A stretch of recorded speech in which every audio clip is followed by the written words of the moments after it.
Good evening, and welcome to the 2025 Milton Speaks Candidates Forum. My name is Lawson Bodwin, and I will be tonight's introductory host and moderator for the first forum.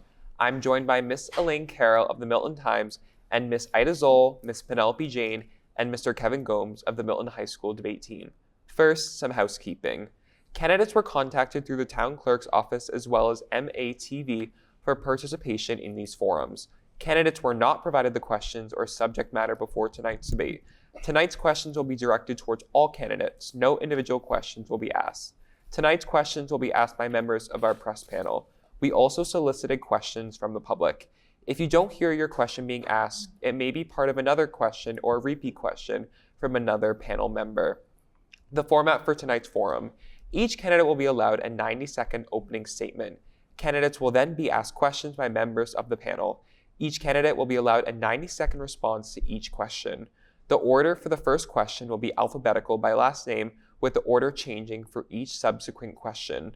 There will be a 1-minute closing statement offered to each candidate, for which the order will be chosen randomly. There will be no rebuttals. I will signal when you have 15 seconds remaining to allow you to wrap up your answer. I ask that you finish your thoughts and bring your response to a close at that time. Please also reference the countdown clock on the TV screen in front of you. Tonight's forum will feature the candidates for Select Board, Moderator, Board of Assessors, and School Committee. We will begin with our Select Board candidates. Each candidate was asked to submit a brief bio, which I will read. After their bio, the candidate will read their opening statement. We begin with Miss Musto. Roxanne is a lifelong Milton resident who has worked as a nurse and nurse practitioner for many years and currently works as a nurse practitioner caring for our elderly population. She serves as the vice chair of the Select Board, a member of the Board of Health, and a longtime town meeting member from Precinct 5. She has served on numerous committees and organizations over the years, including the Warrant Committee. As a working mother of 2 children who also attended and graduated from the Milton Public Schools, she has been very involved in educational organizations in Milton as well. She welcomes the opportunity to speak to those tuning in now, as well as those who choose to watch the recording afterwards. Welcome, Ms. Musto. You have a minute for your opening statement. Thank you. Thank you to Milton Access TV, Milton High School debate team, and Milton Times for hosting this forum. My name is Roxanne Musto, and I'm running for re-election to the Select Board. I'm a lifelong Milton resident, as well as a graduate of the Milton Public Schools. I have a bachelor's degree from Boston University and a master's from Northeastern. I've worked as a nurse for the past 10 years and for the past 25 as a nurse practitioner, caring for elderly patients in nursing homes, assisted livings, and in their own homes. My husband Anthony and I have 2 sons, Michael and Brandon, who both attended the Milton Public Schools. When my children attended Tucker Elementary, I became active in the PTO. I was one of the founding members of the outdoor classrooms established at our public schools. Further, I served on the Milton Foundation for Education and often served on the subcommittee for the Teacher of the Year Awards. I currently serve as vice chair of the Select Board. I also serve on the Board of Health, been serving as a Precinct 5 town meeting member since 2001, and in the past I've served on various other town boards and committees, including the Warrant Committee. I'm running for re-election because I want to ensure that as one of your elected representatives on the Select Board, your voice is heard and your perspective is valued when our board considers proposals that affect you. When I was elected in 2022, I promised to bring a transparent, collaborative approach to the board where all voices are heard. From ensuring that Select Board packets are posted online for residents to review, to asking the hard questions in meetings so residents are informed regarding decision-making, to prioritizing needs of residents where our board deliberates that matters that directly affect them, Milton residents know that I'll always put them and their interests first. I'm running on my track record of doing the work for the residents each day, and if elected to a second term on Tuesday, April 29th, I will continue to serve the residents as I always have. Thank you. Thank you, Ms. Musto. Next, Mr. Daly. Winston has 15 years of professional expertise in financial services and institutional investing at companies like State Street, BNY Mellon, and Brown Brothers Harriman & Co. He also has 10 years of experience as a facilitator and nonprofit consultant, connecting people through conversations on difficult topics ranging from violence, prevention and sexual assault to designing youth and family programs. Winston is currently serving in our town government as a Parks and Recreation Commissioner and town meeting member for Precinct 2. His contributions to the Milton community include serving as a member of the site council at Tucker Elementary School, the founder of the Tucker Basketball League, and a former member of the Milton Foundation for Education and the Milton Youth Task Force, and over a decade coaching Milton Youth softball and basketball. Winston is looking to bringing a positive, collaborative, forward-thinking leadership style to the Select Board to help unite Milton in a support of our shared priorities. Welcome, Mr. Daly. You have 90 seconds for your opening statement. Thank you. First, thank you to Milton Access, thank you to the Milton Times, and thank you to you students for providing us with this forum to share our thoughts and our view for Milton. As shared, my name is Winston Daly, and I'm running for a seat on the Select Board. My wife and I have lived in Milton for the past 12 years. Our daughter Zaria has been here in Milton since kindergarten, where she started at Tucker Elementary, and she is now a junior here at the high school. I am running for Select Board because I truly believe in service and in being embedded in our community. I did not grow up in a town like Milton, so I value all the resources and the people in the community that Milton has provided for myself and for my family.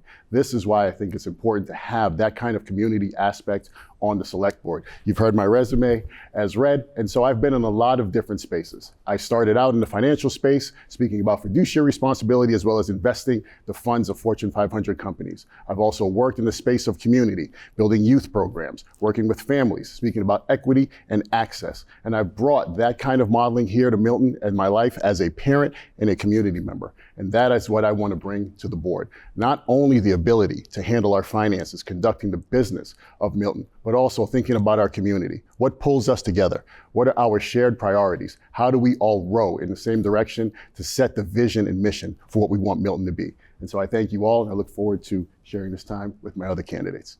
Thank you, Mr. Daly. Next, Ms. Hegarty. Megan Hegarty is a proud Milton resident and mother of two, who has nearly 2 decades of experience in state and local government. She is a graduate of Harvard College, where she earned her bachelor's degree in social studies and holds a master's in public policy and urban planning from the Harvard Kennedy School. Megan is running for Select Board to continue her commitment to public service and support the vibrant community her family calls home.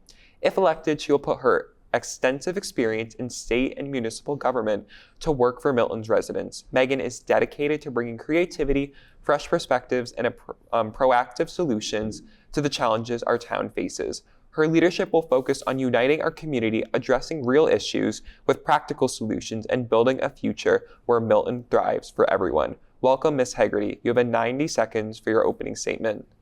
Thank you. Good evening, everyone, and thanks to the Milton debate team. My name's Megan Hegarty. I'm a proud Milton resident, a mother of 2 wonderful kids, and I'm a longtime public servant with nearly 2 decades of experience running agencies and departments in state and local government. This town is my home. It's where I'm raising my family and where I'm deeply invested in building a stronger, more connected Milton. I have valuable experience to offer Milton's taxpayers. I've planned and balanced budgets, managed complex projects, improved performance of large capital programs, saving Commonwealth residents millions of dollars. I know how to get things done, and I know how government works. And more importantly, I know how it should work for you. I'm running for Select Board because I believe that Milton deserves leadership that listens, acts, and delivers. We are at a pivotal moment for our town, and we need leaders who can thoughtfully guide our growth and who understand the budget they manage is a reflection of our values, and it only works if it works for you. I'm ready to deliver for you on day one. Thank you, Ms. Hegarty. And for our last candidate, Mr. Hogan. Mr. Hogan, you have 90 seconds for your,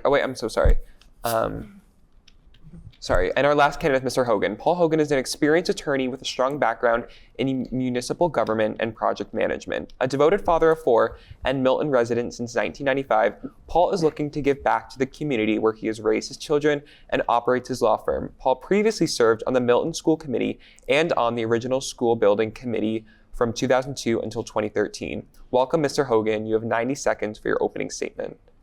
Thank you very much, and thank you to the Milton High debate team. I enjoyed being on the debate team in high school for 3 years, and it's a very valuable experience and very helpful when I became a lawyer. I'm a graduate of Boston College. I have a master's degree in public administration from the University of Southern California, and I'm running to be on the select board because I care about this community. I've raised 4 children, 4 daughters through the Milton Public Schools, and I operate my law business here. It's an important thing to me, a very important community. And I believe that I have a unique experience that I could bring to the board. I was on the school committee here in Milton. I was chairman of the school committee here in Milton during some very difficult issues. I was on the Milton School Building Committee for 11 years, and I'm proud to be sitting here in the high school and the other 6 schools that we have. It was a lot of work. And beyond that, I came here in 1995, but prior to coming here, I was chair of the Watertown City Council. I had the highest position in the town of Watertown, and I ran those meetings. My stance is that there should be transparency, there should be representation, listening to all the different groups, taking in all the information to make the very best decisions possible for the town, not leaning towards one side or the other. I call myself a voice of reason, and I've tried to enable that in all my prior public life. Thank you. Thank you, Mr. Hogan. And now we will begin the forum. We will start first with a question from Ms. Jane, and will be first asked to Mr. Daly, then Ms. Hegarty, then Mr. Hogan, and finally Ms. Musto. Ms. Jane. Okay. My first question is, why should the voters choose you to represent them, and what do you consider the most important thing that the town of Milton faces at this time? Thank you. So why should the voters support me? I think for myself, I bring a new voice and energy to Milton. I've not been here for the last 30 or 40 years. I'm part of the newer group of parents and very community advocates that are here in Milton. I think that voice is severely needed. I think the idea about entertaining all of Milton, bringing in all the voices, my career speaks to that. In that I'm not only going to listen to the folks who vote for me, but you have to speak to the people who have not, even those who are disengaged, those who are used to not being heard, that we present a space and a place that everyone in Milton feels that they can be heard. And that has always been my space when I've been a community member here in Milton. When I built a basketball league at Tucker's, because our kids did not feel safe or heard in other spaces when they went and played. When I worked with our school leaders throughout the 10 years that my daughter's been in the school system, it was about how do you create high quality programs, but also listen to your parents and your students and finding out what they need. That is what I want to bring to the select board. Not that I'm here on only one issue. You elect folks to lead. You elect people who can work through all of the issues, even those that are unforeseen and also those who plan ahead. And that is what I want to bring to the select board. Thank you, Mr. Daly. Ms. Hegarty, you have the floor. Thank you. So what I would bring to the select board, and what I think the select board really needs at this moment in time, is executive level experience. We need people who understand how to lead large organizations and who understand how to work across boards to deliver decisions on time and to make decisions regardless how popular they are or they aren't. We need folks who will vote their conscience. I have a long track record of working in complex environments, such as our town hall. I've worked for 2 mayoral administrations. I worked for Mayor Tom Menino and Mayor Marty Walsh. I've also worked at the state for the Mass Department of Transportation. And a lot of that work requires setting a vision and an agenda and getting groups to work together cross-functionally, which can be difficult. I have the skills to do that, and I would like to bring that to the select board. Thank you, Ms. Hegarty. Mr. Hogan, you have the floor. Thank you. One of the things that I was interested in, one of the purposes of running, was I felt there was too much division in some of the meetings in Milton. And I think my experience, having been on boards, will be helpful in trying to work on alleviating that problem. I think that the select board members should represent the whole town, not just a portion of it or not just an ideology. In the past, I've had a unique experience to, as I said, I ran the city council in Watertown for 4 years. That's a city government. There was a lot of challenging things that occurred there. The United States government gave us 37 acres for the arsenal, and we had to redistribute that and develop that land. And that involved reaching out to the whole community. And the same here when I was on the Milton School Committee and chair of the school committee, is reaching out and working with the teachers, working with the parents, working with the children, and then residents who don't have children, to hear their voices. So I think that I have that kind of experience and kind of ability. Also being an attorney, I think that it'll be helpful on the board with some of the difficult issues that occur, that I might be helpful, might be useful. And that's why I think that I could be helpful to kind of bring us more together and less division. Thank you, Mr. Hogan. Ms. Musto, you have the floor. Thank you. I'm currently, as you know, vice chair of the select board, and what I have prided myself on is transparency and bringing people together, working together through difficult problems that we've had and that we continue to have in the town. All different voices, listening to all different voices in the town. What I do every day in my professional life as a nurse practitioner, that's what I do. I have to often bring good news to people and bad news to people. I have to be honest, I have to be transparent, and I have to explain things to people. And I feel like that is really important in this environment, is to be transparent, honest, and I think that with my skills, people trust me. People feel that they can come to me with an issue and that they know that I will try to get them the answer.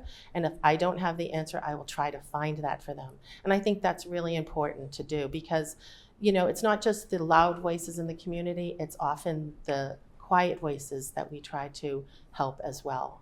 And I think that's the way to do it, is to work with everybody. Thank you. Thank you, Ms. Musto. The next question will be from Ms. Zoll and will be asked first to Ms. Hegarty. Ms. Zoll, you have the floor. What questions that the select board has made in the past few years do you disagree with and or would have handled differently? Thank you for that question. I think that for me, over the past few years, I think that the select board could have provided more leadership on advancing our zoning proposals and getting the town together to advance the MBTA Communities Act. I think that the select board and the planning board could have listened more to folks in East Milton, in addition to how they listen to folks in other parts of town. And you know, I think that we also should be working to negotiate and come up with a compliant plan. Thank you, Ms. Hegarty. The next question, or sorry, Mr. Hogan, you have the floor. I think the select board maybe could have helped do better financial forecasting. We have an override vote this year, and I support the override, but it's $9.5 million, and it came sort of up quickly, and I don't believe that all the financial forecasting that could have been done was done to prepare everyone for this. And also, I don't think there's a lot of future forecasting, because beyond this override, there's the question of the new fire station and the question of the new schools. So we need to look very seriously at the amount of money that we're going to have in the next 5 to 10 years and figure out how we're going to do that. I've had the experience of being able to do that, to run budgets, and I was on the school finance committee for a number of years here in Milton. And back then, we were able to see into the future and project ahead to see what was coming down the line. There's a lot of challenges to our budget, and I think that that's probably the biggest issue that the select board could have maybe done a better job on. Thank you. Thank you, Mr. Hogan. Ms. Musto, you have the floor. That's a tough one for me because I sit on the select board right now. But I think that there have been some issues with prior board in terms of transparency, and I think that that's really important. I think with regards to the MBTA Communities Act, it would have been nice to have worked hand in hand with the planning board instead of rushing out a plan when we did. It penalized a lot of the people that live in East Milton. So I was not in favor of that way of doing things. I think communication is a big issue. Oftentimes one department and that one department will have something on their radar and the other department doesn't know about that. And I have the unique ability where I also sit on the Board of Health, so I see that a lot, where there's something going on, you know, in one department, the other department has no idea about it. I know about it sometimes from being on the select board, and then I help sort of mediate that. So that is something that's very important because you have to have a cohesive government to all understand what's going on in other aspects of the town. I think budgeting is really huge because we don't want to be caught off guard with these overrides that are huge and not anticipate what's going to happen. So I think, you know, a closer scrutiny of that would have been better, maybe meeting monthly between the town and the schools to understand that on a monthly basis what's going on. Thank you. Thank you, Ms. Musto. Mr. Daly, you have the floor. Thank you. I think I'm going to sort of pull together what's been said by my fellow candidates here. And I think what I've been disappointed in over the last few years or so, it's not necessarily one question, is that I think we have not led. Our select board has not been out there speaking for what the town needs to do and why it is important. Whether it's the MBTA Communities Act, where we had a rush plan, where we lost a few months in our planning, and then we put out a plan that did not pass and we went to referendum. We didn't lead and get the community together to say these are our options, these are the possible consequences. We sort of sat back and sat on our hands, let things happen to us. Whether it is our finances with the override that is coming up, and that we did not convene our finance committee, and that we perhaps had a chance a year or two ago to have a smaller override, but we did not. That was not shared or really presented to the town in a way that parents and taxpayers had the opportunity to really be a part of that. So I think in terms of leadership, the select board has allowed things to happen to us, and we appear to be catching up.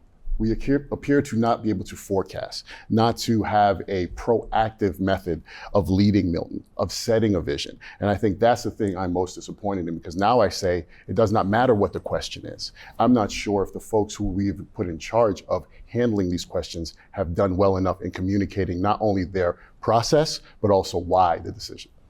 Thank you, Mr. Daly. The next question will be from Ms. Zoll and will be asked first to Mr. Hogan. Ms. Zoll, you have the floor. According to Zillow, the average single-family home value in Milton during March 2016 was between $630,000 and $650,000. Right now, that same single-family home value, according to Zillow, is over $1 million. If this trend persists, a significant portion of my classmates and myself won't be able to afford living in Milton when we are in our 20s or 30s. What is your solution to address this and make Milton more livable for future generations who'd like to build their own lives in my hometown? In their hometown? Oh, that's a great question, and I have 4 daughters that are in their 20s, and they can't really afford a house in Milton now, and it's distressing. I think that there has been some improvement in getting more developments going, like the one we have on Granite Ave in East Milton, and then the one that's happening in East Milton. Some of those units will open up. I do believe that we will need a compliant plan for the MBTA Communities Act. I think that that would be useful in trying to bring some more units. I'm in favor of the overlay district for East Milton that was recently promoted by the state consulting agency. We had a hearing on that, and it was a well-regarded plan. So that will help bring some units. There's also the idea of having units that are put on lots with houses. I forget the name of that program, but that's something that many cities are doing, and we can look into that, the ancillary kind of unit that's added. But I think that there are areas of town that we can look at to see if we can do some zoning to try to create some more opportunities for house building and home building. And when I was in Watertown, we rezoned the whole community to do that. And that's what I would look forward to do. Thank you, Mr. Hogan. Ms. Musto, you have the floor. Thank you. I think I see this as a problem too. I have 2 young sons that would love to live in Milton, and it is super expensive. I think with affordability, I would like to see some of the projects that we have going in have more affordability in them. So we have a 10%. I would like to see us push that up to 20% required when some of these developers are building in our town. I think that would help. And I think we do have some units that are coming on but certainly not enough. I think we have an affordable housing trust. I would love to see if they would purchase some smaller properties perhaps and try to make a few units here and there so that we can start, enhancing that in neighborhoods as well, some smaller developments. But really, I think, again, we have some developments that are going on. We have a few 40Bs and things like that, but the amount of affordability, I would like to see that raised and try to work with the planning board on that. Thank you. Thank you, Ms. Musto. Mr. Daly, you have the floor. Thank you. This is a great question. And I think to first frame this is that this is not a Milton-specific problem. This is a nationwide, a statewide issue, and this is part of the reason for the MBTA Communities Act in changing our zoning and also allowing for more units. So where are we with this, and how does Milton actually bring in more units? I think we've had options, and we have been hesitant to really build. The changing our zoning, promoting spaces where we can have affordable homes, perhaps the town farm. That is an option. When I go around and I knock doors and I talk to folks, I hear the stories of older people who have moved to Milton, who are looking to be here for their families and their grandchildren, and they want smaller units. We need a larger diversity of housing, not only giant mini mansions, but also condos, also two families, also duplexes. And I think we need to be working with our planning board in really setting out a plan for where and when do we build these units? How do we build in affordability in the units? And also, do we have dispensations for perhaps our public workers? Do we have spaces for teachers who work in Milton? Do we have spaces for our public workers who are not making the entry fee of $1 million into Milton at 8% interest currently, which makes it very difficult for anyone to move in? My home does not exist anymore at the price at which I bought in. And so we have to be very mindful that we have local control and the ability to set the affordability and the amount of units that are there. This is within Milton's control, and we should be moving forward with that with a very coherent plan that we are actually executing on, not just putting down on paper. Thank you, Mr. Daly. Ms. Hegarty, you have the floor. Thank you. So in order to make Milton more livable, without a doubt, we need more supply of housing, and we need to have more housing that is affordable. And we need housing for all of our residents, whether they're families or seniors. We need more supply. So we need to be creative, and we need to be open when opportunities for more housing come online. And too often we make it difficult for builders to build. Too often we don't have an open mind, and we shoot projects down. So we need the government leadership who will work with both folks in the community and with developers to get these things built in a way that works for our neighborhoods. In addition to making Milton more livable, I think we need to broaden the tax base, because not only are our house prices high, but there's a lot of people when I'm on the doors who are talking about how much they're paying in residential property tax. So we have to have some commercial tax base that comes along with the residential. Thank you, Ms. Hegarty. The next question will be from Ms. Carroll and will be asked first to Ms. Musto. Ms. Carroll, you have the floor. So do you support question 1, the $9.5 million override for the town and school budget for fiscal year 2026? Is that specific? And what factors went into your decision?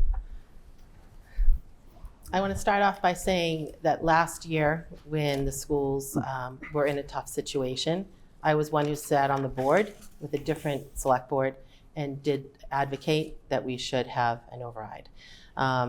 My colleagues didn't feel that we needed it at that point in time, and we used the free cash to cover that. This year is a different situation. Schools have told us what they need, and we certainly, we don't want to lose services for the kids in the schools. We have a lot of needs in the schools and the town side as well. So, that went into my decision making, and I voted to put it on the ballot.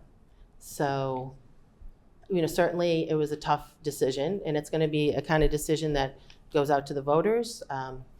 It'll be hard for some. But the other thing that I did with that decision is I also coupled that with what I'm hearing at the doors, and what I've heard from residents, that they would like more accountability. And so how did we get there? How do we get there? And how do we go forward without having to ask again in a year or two for another potential override? And so with that being said, I had advocated that we also do some kind of a financial evaluation and audit so that we regain the trust of people in this community, because people want to vote for something that they believe in, and we have lost trust in a portion of the residents, and I think it's really important. Thank you. Thank you, Ms. Musto. Mr. Daly, you have the floor. Thank you. Yes, I unequivocally support this override. I think to Mrs. Zoll's question when she spoke of the rise of 650,000 to 1 million, that speaks to the rise in cost, and that is the cost that our schools face. Rise in transportation, rise in special education costs, rise in out-of-district placements and in those costs. I do believe that our schools are the biggest, most important, and most successful business in town, and that we should be investing in this business. I encourage everyone to go look at MHS Senior Plans on Instagram and see where our students are going to school. See what our community coming together and investing in our young people looks like. I want us all to think about what the town would be if we live in a space where we have an underfunded school and we lose 66 full-time employees. Is that the space where we want to live? Is that the place where we bought our homes, where we brought our young families and our children? I do not believe that is. I think we are all accepting in that we are willing to take this short-term pain for the long-term success of our kids. And we want to live in a town where our young people can thrive. And with that, I also agree that we need to do a bit of our fiduciary responsibility. Are there places where we are duplicative in our expenses? Are there places where we can be more efficient, more streamlined, where we can work with our school committee and think about the ways that we can not only fund our schools, but that we are sending the tax dollars to the right places for the right outcomes? Thank you, Mr. Daly. Ms. Hegarty, you have the floor. Thanks. So I support an override, but I also want to say that regardless of whether this override passes, we are in for a difficult 5 years as a town. The override is a level service override. We have a lot coming on the horizon. We also have union contracts that are up for negotiation soon. And every day that goes by when I watch what's happening with the economy, with the federal government, I wonder whether it's just a matter of time before some of those impacts start to be felt by cities and towns in the Commonwealth. So, and when I'm on the doors, I talk to many young parents like myself who bought at the height of the market and who are saying, do we have to move now? Are our schools going to be funded? Because if we're not funding our schools, I have to move. And at the same time, too, I see a lot of seniors who worry about being able to afford this. And I think there's a combination of we have to look at revenue coming in and we have to look at our expenses very carefully. We need to do both and we need to do it responsibly. And I think I can help with that. Thank you, Ms. Hegarty. Mr. Hogan, you have the floor. Yeah, thank you for the question. And yes, I do support the override. And how did I reach my decision? I listened very carefully to Mr. Milano when he presented the budget and the forecasting to the select board meeting a few weeks ago. And sadly, Milton has the reliance on the residential tax base, as mentioned before, that we don't really have a big commercial base. And I participated in several overrides in the past, two for the school building committee and one school operating override when I was on the school committee. And it's very important to know why you're asking and what you're asking for and be able to look forward into the future.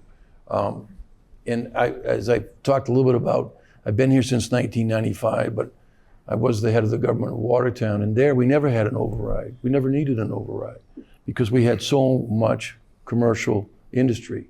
And there's some negative effects with that. We had a lot of truck traffic problems, semi-truck problems in that community because it's different. But with Milton, this override is necessary, and then what's needed is to plan the future, to not have to run into a situation where we're falling behind and we're doing overrides when we haven't forecasted well enough.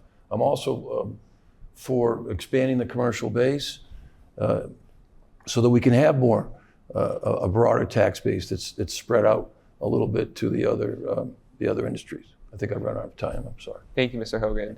The next question will be from Mr. Gomes and will be first asked to Mr. Daly. Mr. Gomes, you have the floor. Thank you. The override vote at the end of April will have long-term consequences on Milton and Milton Public Schools. However, this override is not unique to Milton. It will be one of the override votes in many communities around Boston. So what should the Select Board do at a small and large scale to expand the tax base and reform the town's finances so that the community doesn't need to rely on these life-altering overrides? All right, great question, thank you. I think it's been said by everyone here that we need to expand our tax base, and that goes into long-term planning. We're probably not going to be able to turn our commercial taxes around in 2 years, but having that plan in place where we are being a place where businesses can start and can thrive and will be here for the next 20 or 30 years is incredibly important. And I think we've all been talking about planning, not only for now, but for 3, 5, and 10 years down the line. We're speaking about our tax base, how we use that tax base, and how it is funneled into our schools. I think there's also a conversation to be had with our finance committees. The Select Board works with the school committee, works in our finance committee, speaking about what are we spending on? How are we spending it? Not only talking about our revenues, but also our expenses and forecasting that ahead. We don't want to be here in 2 or 3 years from now, right? We don't want to always be chasing this and having to go above and beyond Prop 2.5. Milton does want to be self-sustaining. And how do we build that, right? What are things that we don't know? I think the Select Board needs to empower a bit more the town administrator about being creative, about how we generate revenues, how we attract business, and where do we zone for this business. I think the East Milton overlay, which was stated by Mr. Hogan, was a great plan, and that's been rolled out. But we've had great plans rolled out before, and we have not executed them. So now it's about execution. Now it's about us actually rolling up our sleeves and getting the job done to serve our taxpayers and change that tax base. Thank you, Mr. Daly. Ms. Hegarty, you have the floor. Okay. So I think that as a town, we have to pursue revenue everywhere that we can. I think that we need to reconvene the Finance Committee. I think that the Planning Board, as the department that has the biggest impact on our revenue, needs to be involved regularly in conversations. And I think the School Committee, which is one of our biggest expense sources, needs to also be involved, along with the town administrator and the Select Board. I agree that forecasting on a 5-year basis so that we can plan out our budgets and mitigate any risks in the present year's budget is important. I think that we need to pursue any commercial development we can at a soft scale is necessary. So thinking creatively about where to get more commercial in, by also having our planning department support small businesses and recruit and pursue more economic development activities, similar to what I did with Mayor Marty Walsh. I think we also need that Finance Committee to take a hard look with the Board of Assessors on pilot payments to look deeply at where we can offset some costs with our institutions. And I think we have to go after all sources of funds and grants, including those from the state, and that's why we have to fix the situation with the MBTA Communities Act. Thank you, Ms. Hegarty. Mr. Hogan, you have the floor. Yeah, as I was stating before, whatever we can do to improve the commercial base will assist us in trying to gain greater revenue. And you know, I came here in '95. It's maybe hard to hear, but things are actually better commercially than it was in 1995. We didn't have what we have in Central Square, and we didn't have the restaurants that we have in East Milton. East Milton was not a destination. I mean, the tax base was even more residential than it is now. So we need to resurge those efforts and do a little bit better job. I mean, one of the things about the East Milton overlay district, and it's maybe important for listeners to understand, is that we're going to build 3 stories, but we want the first story to be commercial to kind of expand the base. The project that we have that's going up in East Milton, there's not going to be any commercial piece to that. It's just going to be 100 units of housing, so that the overlay district didn't get there in time. So that's one of the things that needs to do. And I agree with Ms. Haggerty, that the pilots, the payment in lieu of taxes, that Milton Academy, Curry College, these places, we could probably sit with their leaders and say, listen, you're here in a great town, and I don't think the payments that you're making are enough for the community. What can we do to try to work on that together to make that improvement? I think I'm out of time. Thank you. Thank you, Mr. Hogan. Ms. Musto, you have the floor. Thank you. So years ago, I actually was on the pilot committee, subcommittee, many years ago, and we still have that committee. But we do get some payments, and not nearly enough for the use of the services, because oftentimes these nonprofits that we have in town, they do give us funds, which is great, but there's a lot of use to police and fire in particular. And so it would be helpful if we got a little bit more there. We also have permit fees. So we have permit fees in anything from the Board of Health to the building department. Building department raises a lot of money in fees for the town. So I think looking at all of the fees on every department to see if we're where we should be, if we could increase those fees a little bit, I think every little bit would help. I think smart growth in areas where we could add some commercial, I think is great. We're a little limited, for instance, in Milton, where 22% of our land is DCR and the Blue Hills. So, and that's why we're pretty heavily, residential. But we could add a little bit of commercial in key spots that would help offset that, and better planning, better 5-year planning, and looking at things financially month to month instead of waiting till things are sort of out of hand to see how we can correct. And those would pretty much be the things that I would say. I was just looking, I wrote down a few notes while we were saying this, and just better communication amongst departments to see where they're at. So then we'd have an idea if somebody really, in the hole at some point, or do they have an access they could help? Thank you. Thank you, Ms. Musto. The final question will be from Ms. Carroll and will be asked first to Ms. Haggerty. Ms. Carroll, you have the floor. What is the best path forward for the town in regards to the MBTA Communities Act compliance at this point? So for me, I think, in my opinion, I think the best path forward is to successfully negotiate in good faith with the Commonwealth.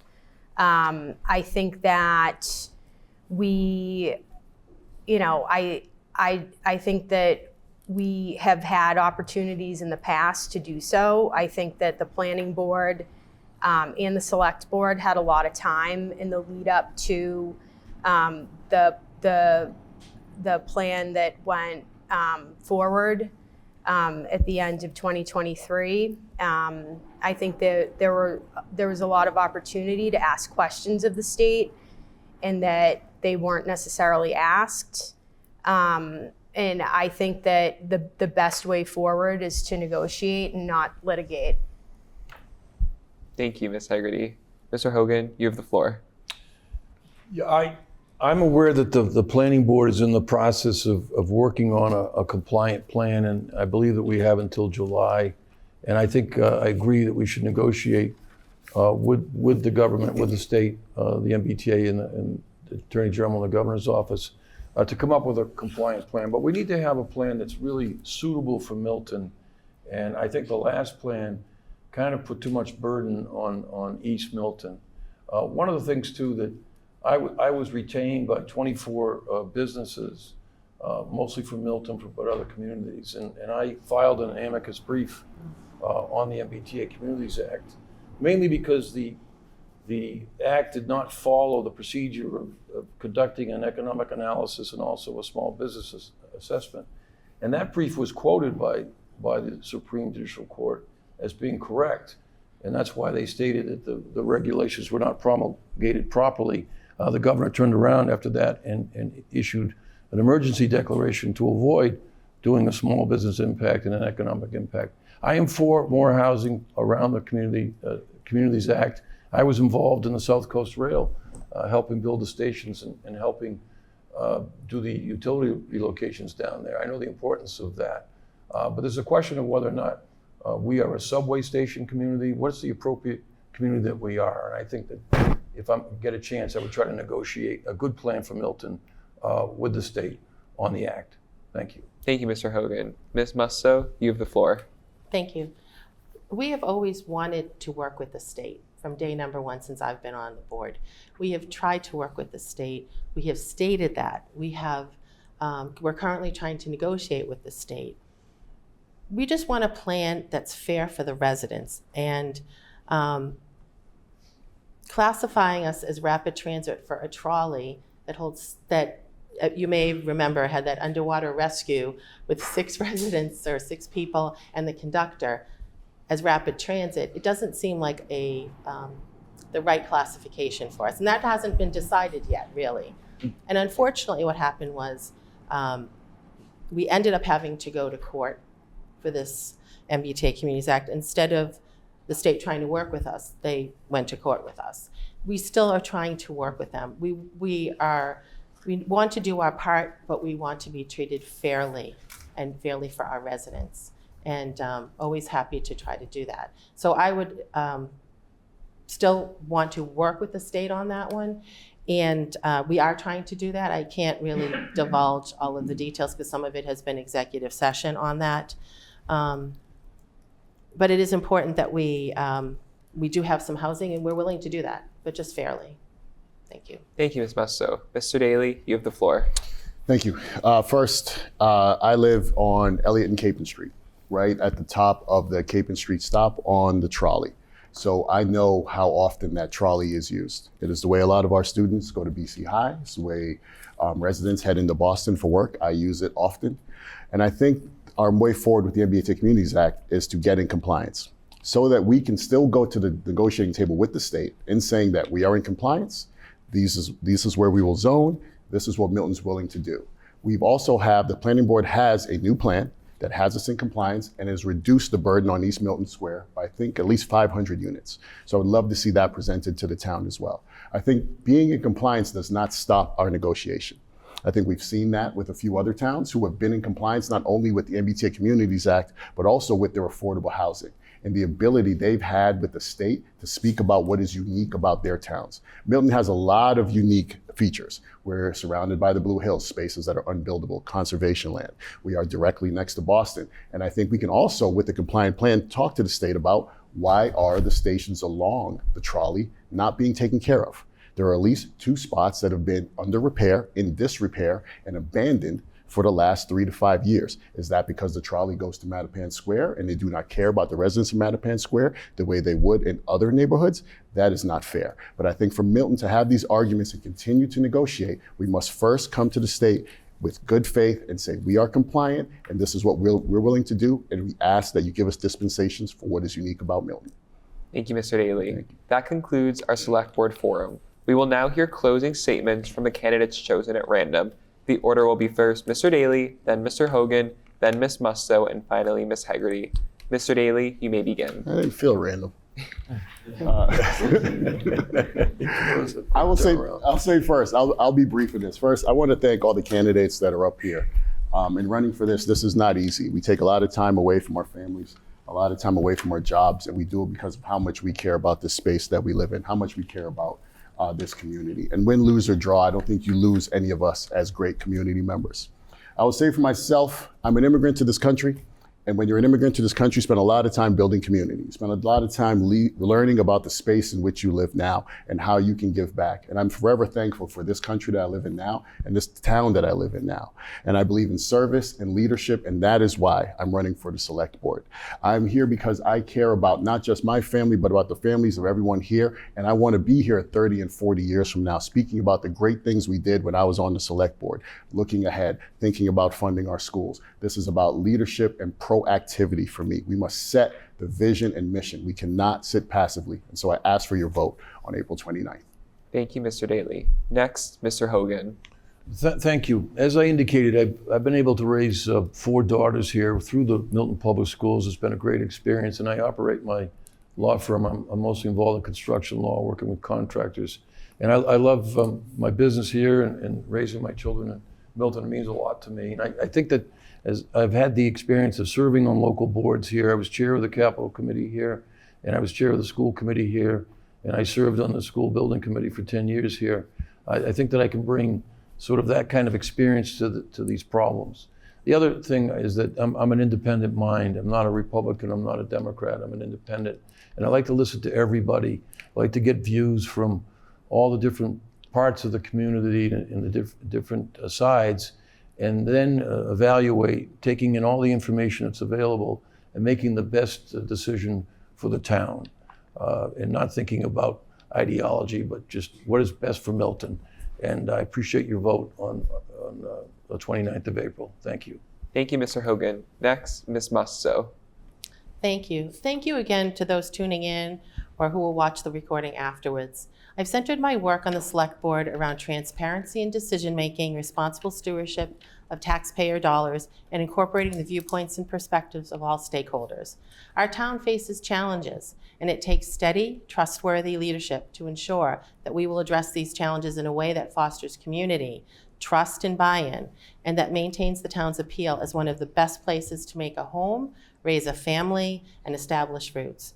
Milton is such a special town, from its rich history to its beautiful green space, to its proximity to Boston, to its excellent schools, to its diverse neighborhoods. I'm asking you for your support so that we can keep Milton one of the best towns to live in.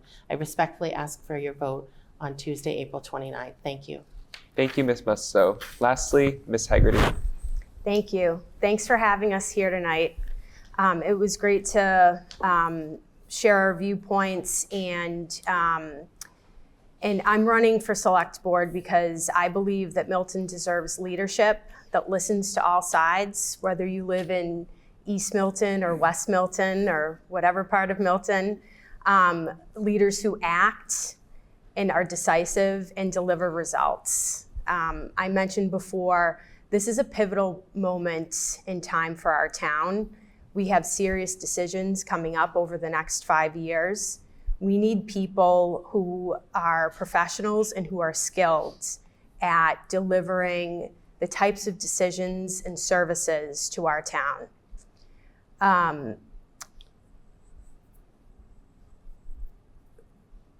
We need leaders who can thoughtfully guide our growth and who understand that the budget they manage is a reflection of our values, and it only works if it works for you. I hope to have your vote on April 29th. Thank you.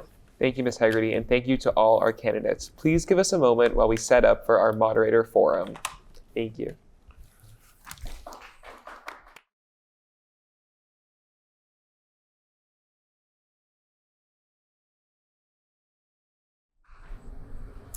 Welcome to our moderator candidates. We will begin with the incumbent, Mr. Hiss. Bob Hiss has served as a town moderator since 2016 after serving as a town meeting member and member of the Town Government Study Committee. Since 1998, he and his wife Mary have lived in Milton where they have raised their 3 children who all attended the public schools. He recently retired from Accenture where he led their $2 billion international software products business. Welcome, Mr. Hiss. You may now read your opening statement. Thank you. And thank you to both Milton Cable Access and to the high school debate team and the Milton Times. So again, my name is Bob Hiss. I've been your town moderator for 9 years, since 2016. As the statement said, my wife and I moved to Milton in 1998. Our 3 kids all attended the Milton Public Schools. Our oldest and his wife are captains in the Air Force. Our daughter is a financial analyst, and our youngest is a graduating senior at Virginia Tech. When I ran 9 years ago, I put a statement out in the Milton scene, and I just wanted to say, here's what I said I would do. And I'll quote 3 things. Manage our town meetings to provide an open forum for its members to speak while respecting the time of those in attendance. And the result of that is I implemented the consent agenda, one of the first things I did, enabling members to pass up to half the articles with 1 vote so we can focus time on the more substantive items that can pass up to 26 items. Second, I said, recruit qualified members for our many committees, such as the Warrant Committee, Audit Committee, and the Fire Station Building Committee, to bring diverse and balanced experiences to the table. So as a result, the Warrant Committee is, from a political standpoint, is 40% unenrolled, 38% Democrat, 9% Republican, 12% other, 38% women, 62% men, and that's over the 65 people I've appointed. And lastly, use my innovation and creativity to increase member understanding of articles, increase use of technology to improve the meeting experience. I implemented electronic voting. I designed the process to carry us through COVID, and started the Milton Cable Access TV show to introduce more to our citizens. Thank you. Thank you, Mr. Hess. Our next moderator candidate is Ms. Dillon. Liz Dillon is an attorney with nearly 15 years of experience. She was a civil litigator for the majority of her career before deciding to move in-house to Simmons University, where she currently serves in the general counsel role. Liz is a member of the Warrant Committee and is a Precinct 6 town meeting member, serves on the Cultural Council and the board of the East Milton Neighborhood Association, and is an active member of the Collycott PTO. Professionally, Liz is on the board of directors of the Massachusetts Women Bar Association and the co-chair of their in-house counsel division. She lives in Milton with her husband and their 2 children, and nearby her mom and dad, who also live in Milton. Welcome, Ms. Dillon. You may now read your opening statement. Thank you so much, and thank you to the Milton High debate team, and to Milton Access TV, and of course to the Milton Times. Again, my name is Liz Dillon, and I ask for your support and vote for the town moderator race on April 29th.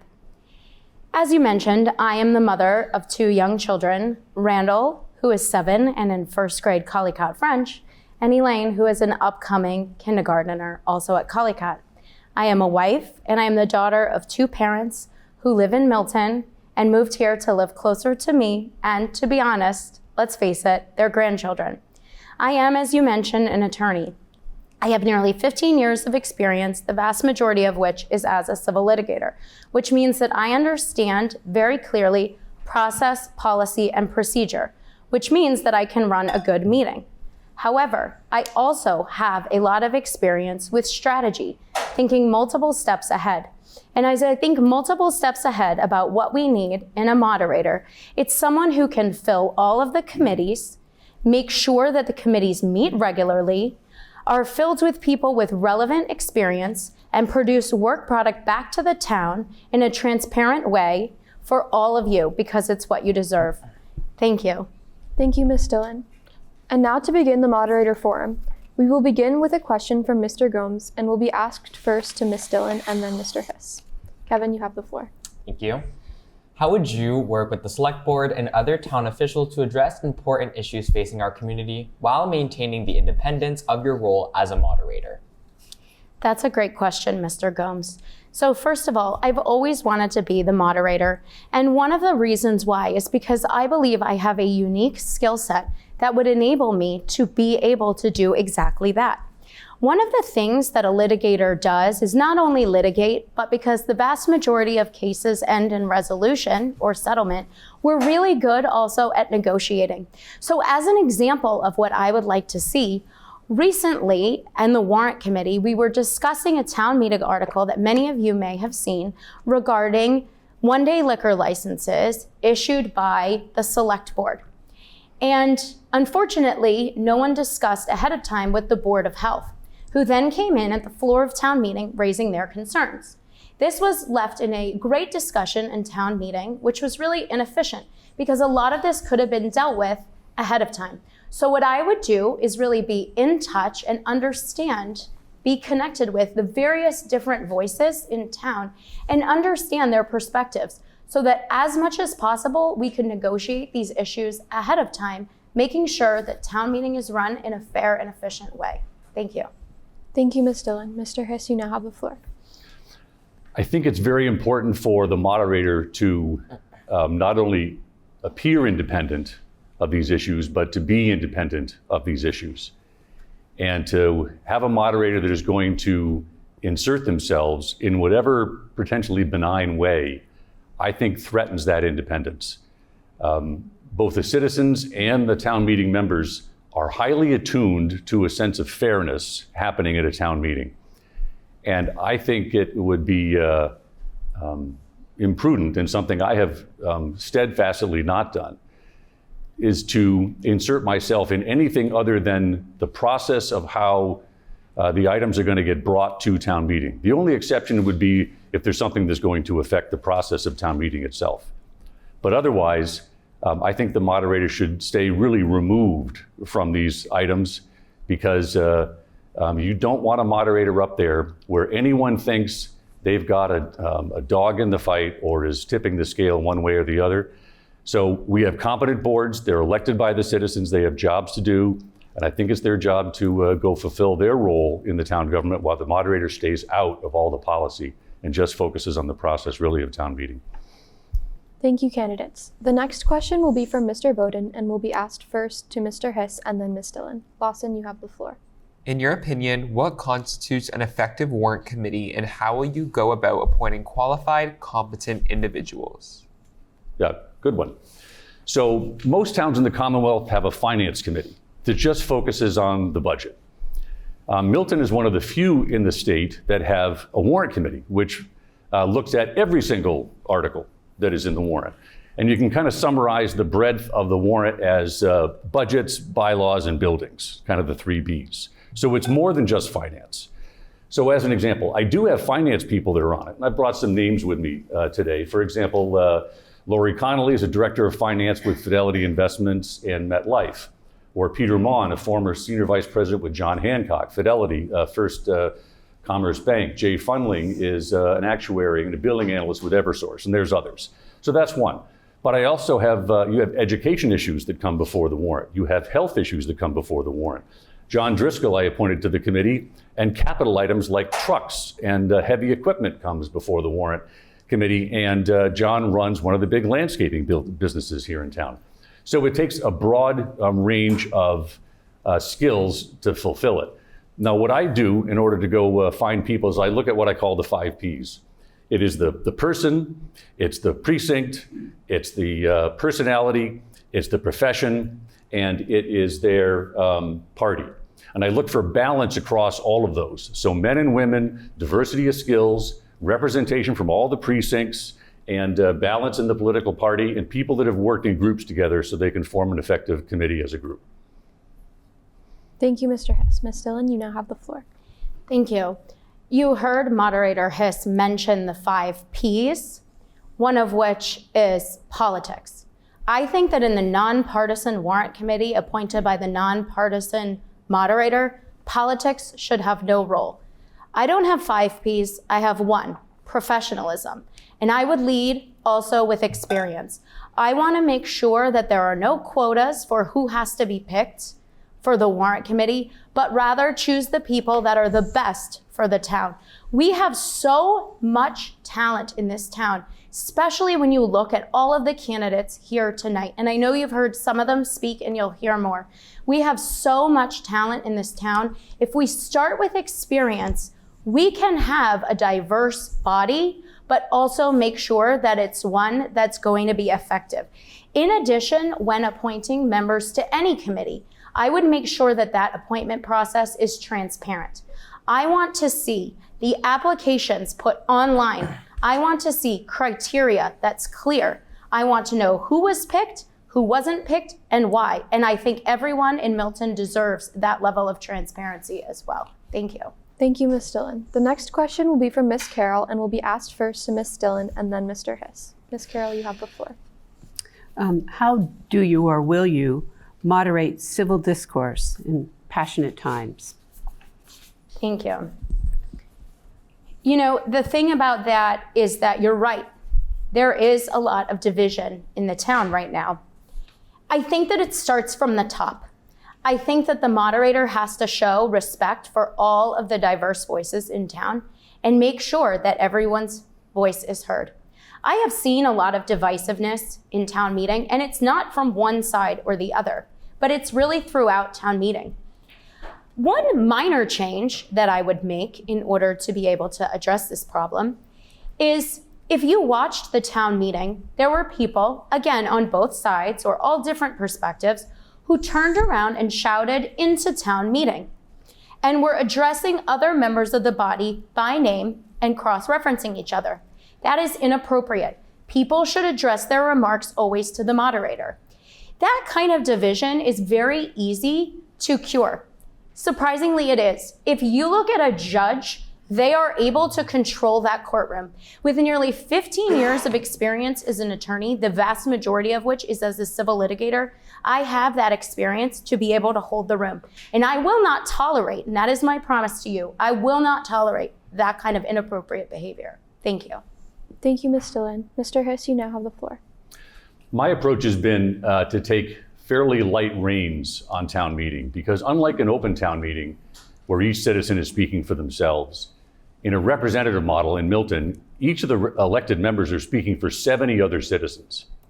So if they're doing their job, they should be speaking for a wide variety of people that put them in that office. And that means we're going to hear a wide variety of opinions. Now, in the last few years, I think some of the discourse we see in social media has now crept into the public forum. And as a member of the Massachusetts Moderator Association, this is something we discuss on a regular basis. And you're constantly walking the fine line of people who were elected to be able to speak for those 70 individual residents and the 2,000 people in their precinct versus managing with a firm hand and trying to clamp down on discussion. Now, I think because that discourse has started to creep in and our meetings have become somewhat more rambunctious, it'll require a little more care in terms of keeping people focused with a sense of courtesy. But I think clamping down and being an iron fist in town meeting is the wrong approach for representative town meetings like Milton. Thank you, Mr. Hiss. The final question will be from Ms. Jane and will be asked first to Mr. Hiss and then Ms. Dillon. Penelope, you have the floor. What is currently happening in town meeting that you think could be changed or improved, and what are your plans to do so? There are a couple things coming, and I'll talk about a little bit about this in my closing. But there's generative AI technology is something that's going to change every single knowledge worker job in the world.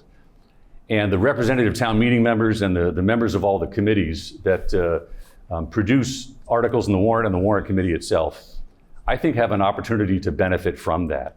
For example, could generative AI summarize the warrant in 2 pages for the citizens so it could be easy to understand? Could it take one of these planning board articles that can be 10 or 15 pages long and again summarize some of the issues pro and con so that an individual citizen can understand what's going on?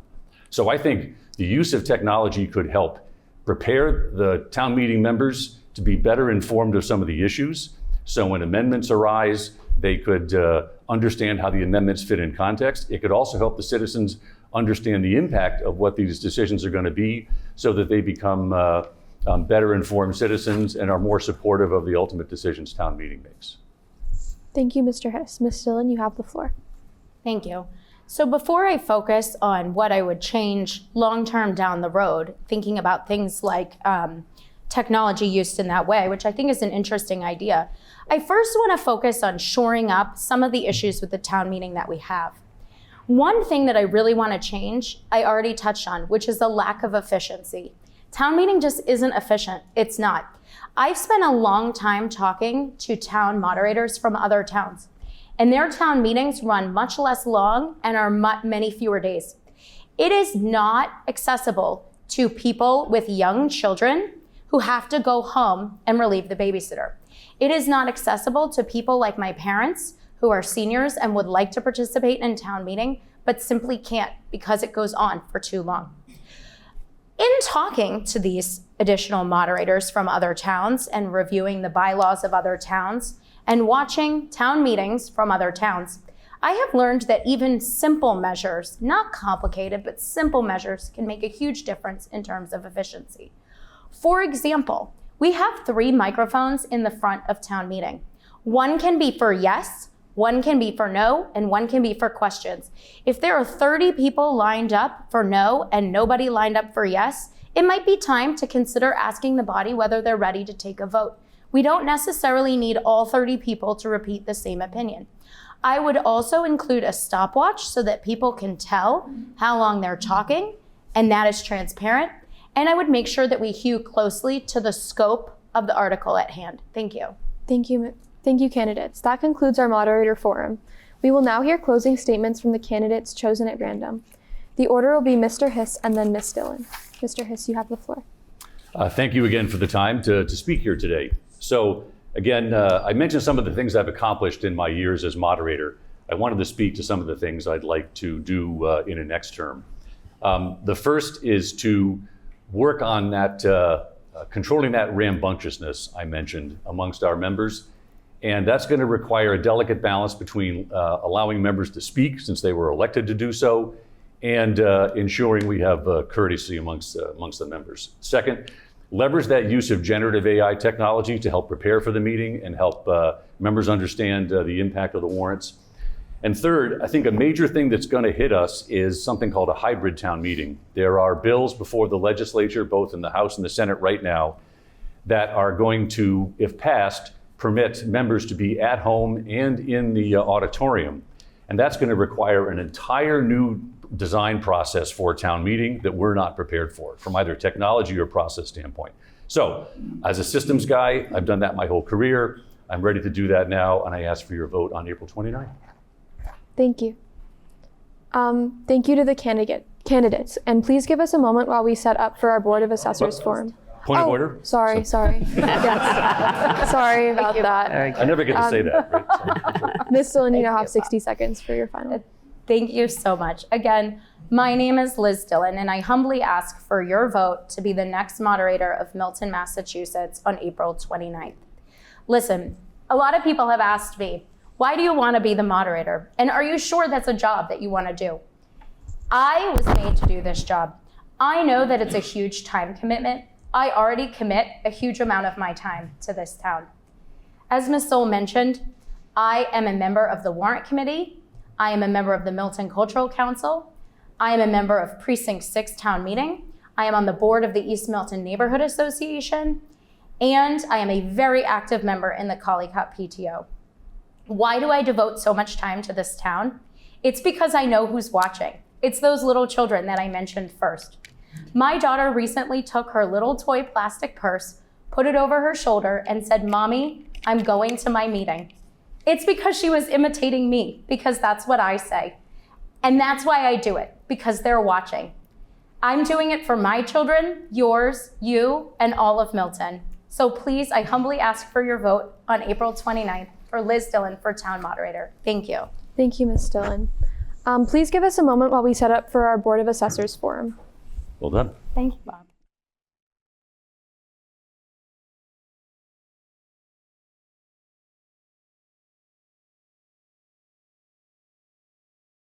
Welcome to our Board of Assessor candidates. Today, we learned that Mrs. Ruxtalis is ill and is unable to attend this evening. We have a statement that she sent in that we will read on her behalf. Mr. Bennett is here this evening and will answer a few questions. I will now read Mr. Bennett's bio.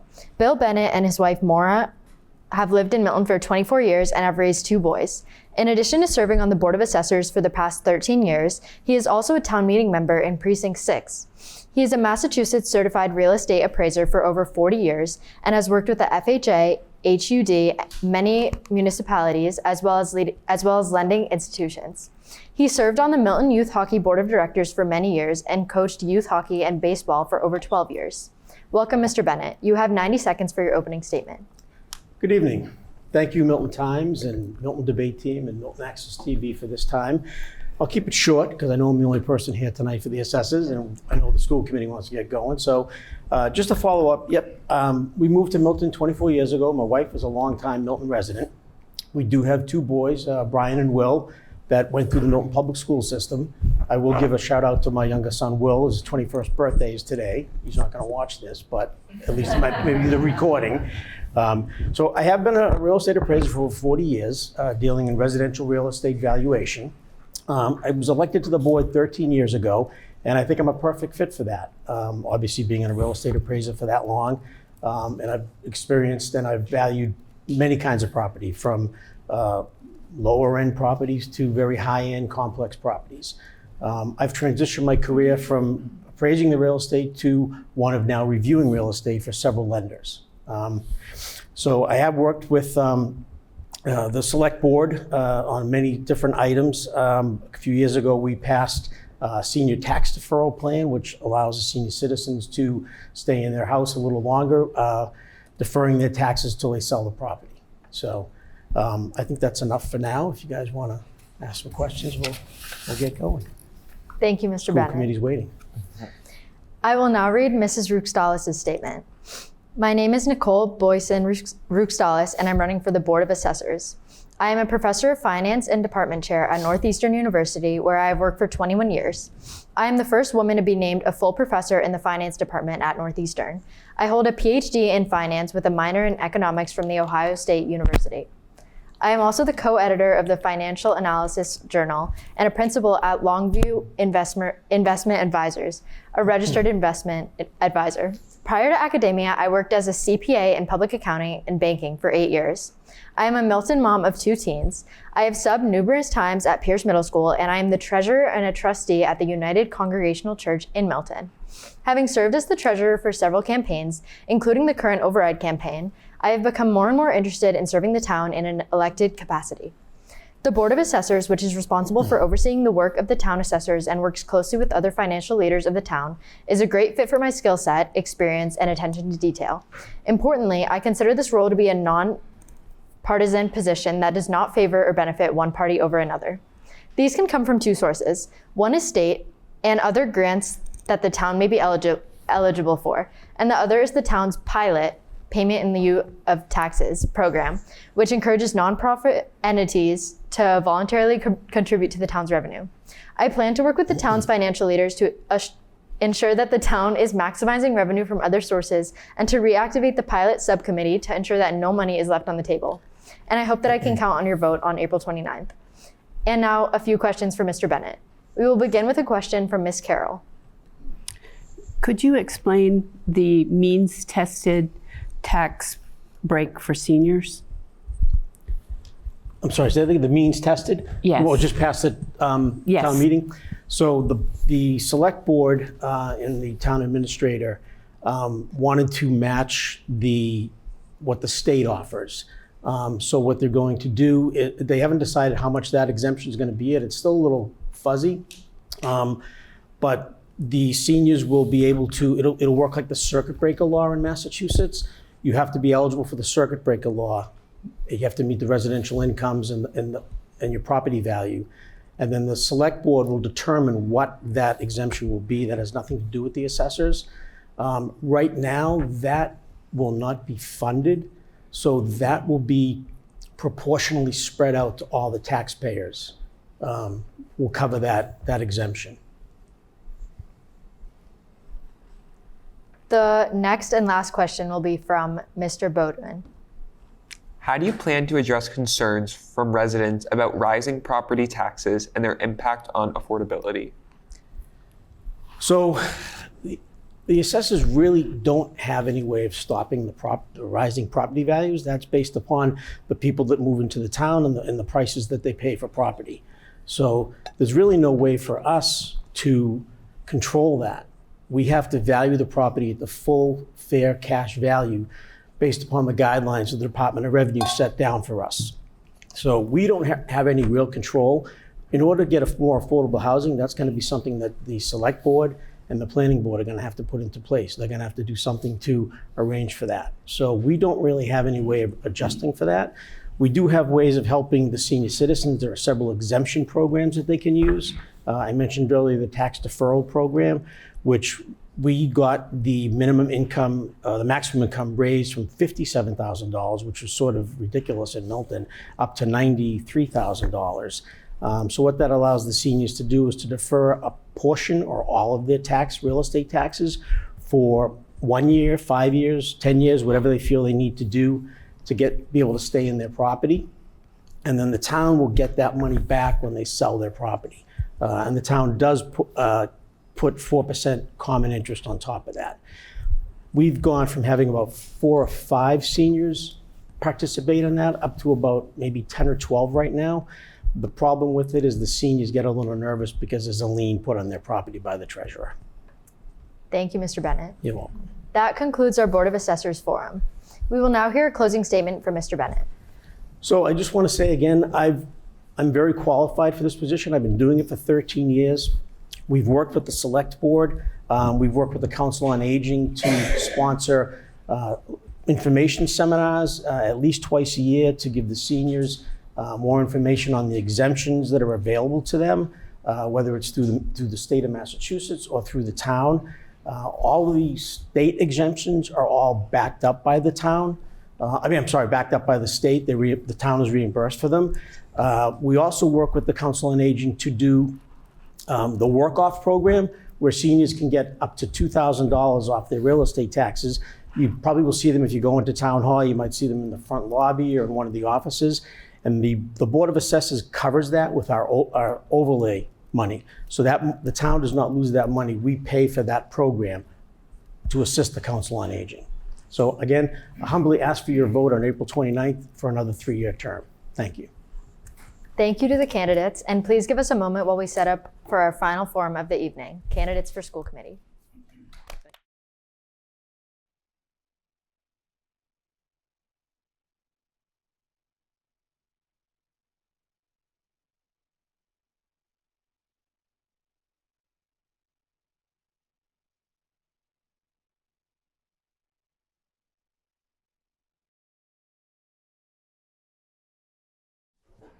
Welcome to our school committee candidates. We will begin with their bios.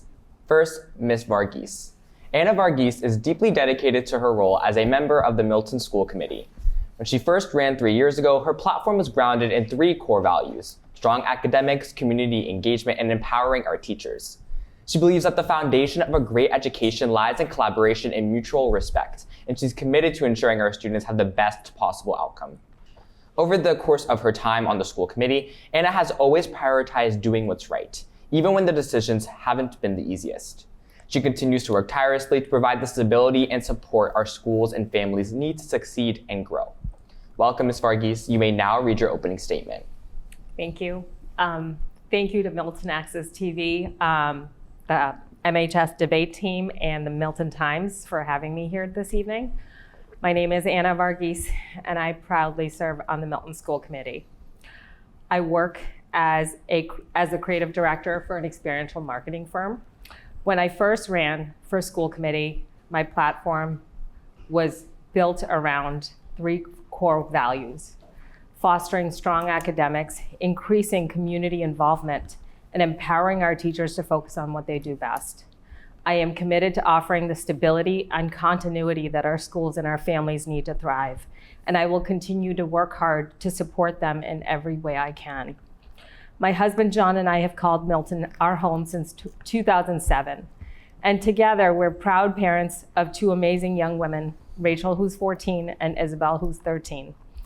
I truly believe that through collaboration and respect, we can work together to continue to provide an incredible educational experience for every student in our town. Throughout my time on the school committee, I've been guided by my moral compass, listening to all perspectives and making decisions based on what is right, even when those decisions aren't the easiest or most popular.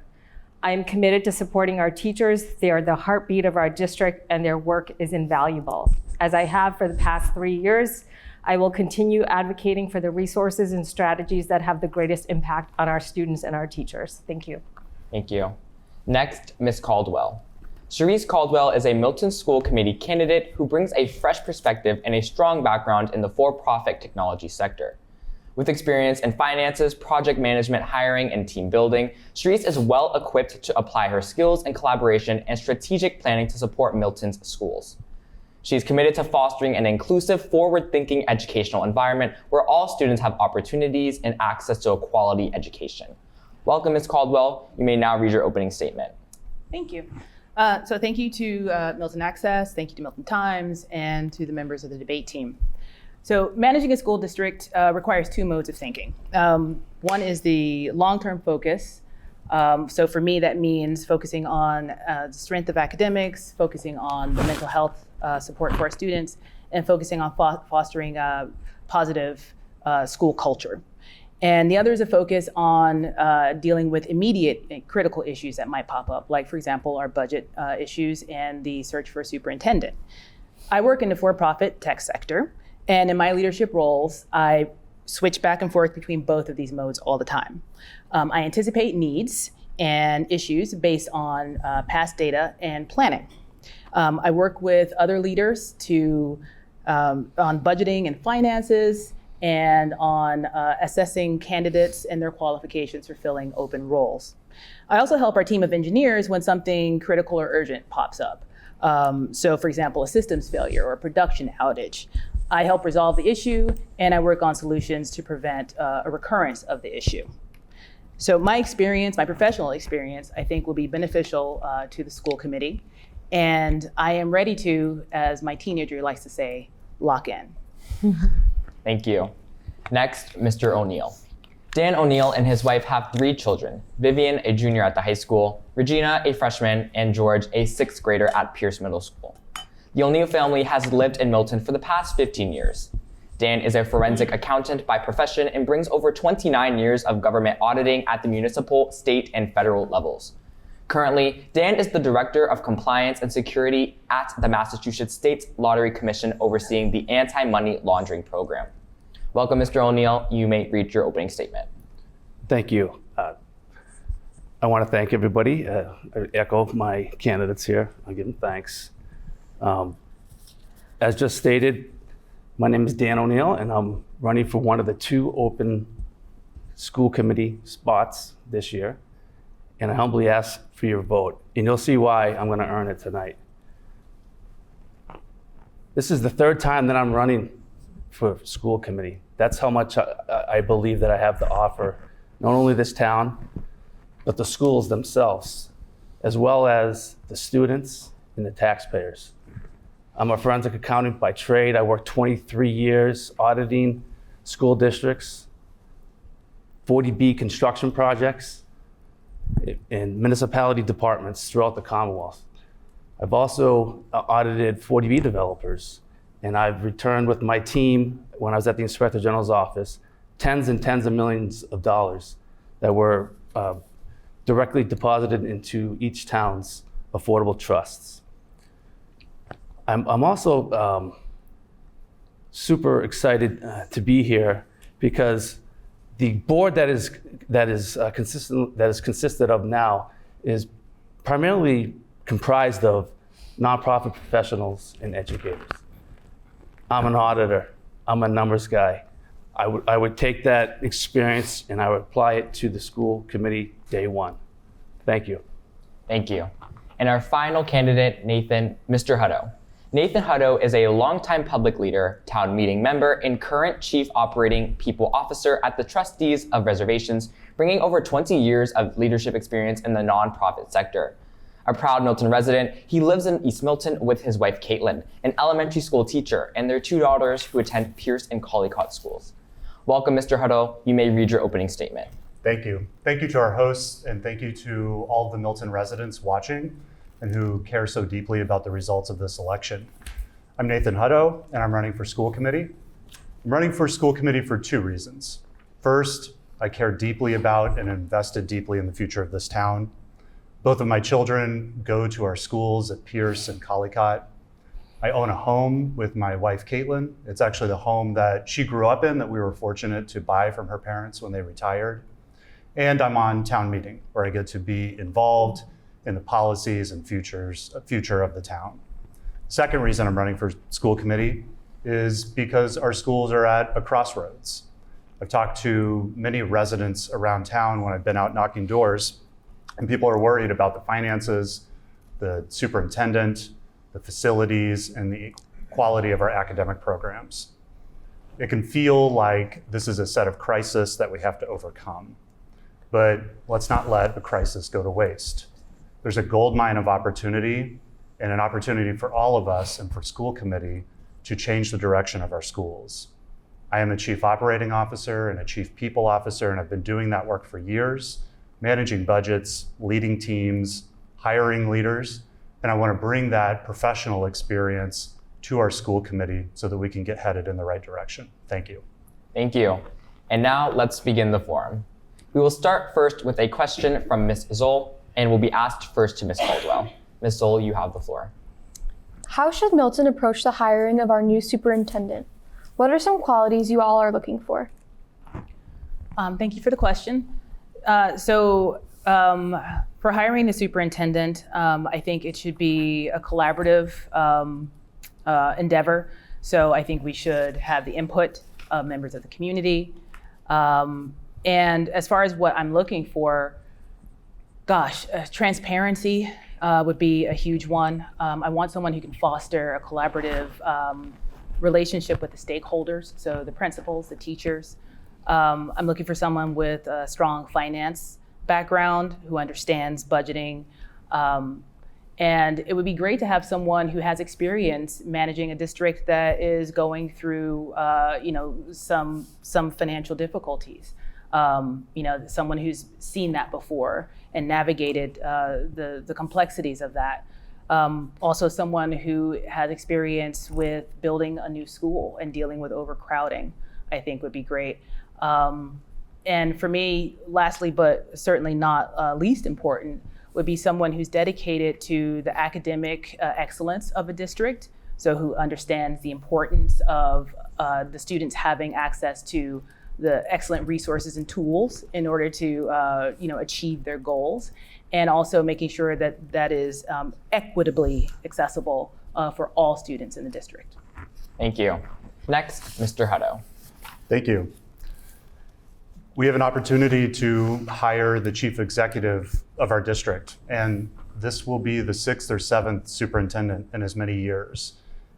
We need to hire a superintendent who is committed to our district for the long term and has the vision and capability to bring that vision to life.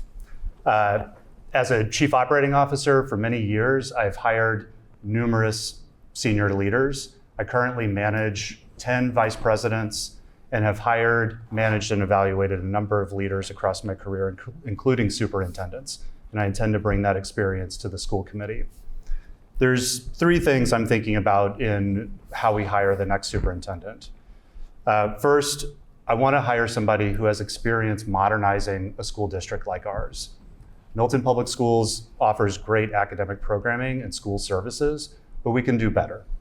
Second, I want to hire somebody who has strong financial capabilities and operational acumen and can really bring an academic vision to life for our schools and can adequately manage resources.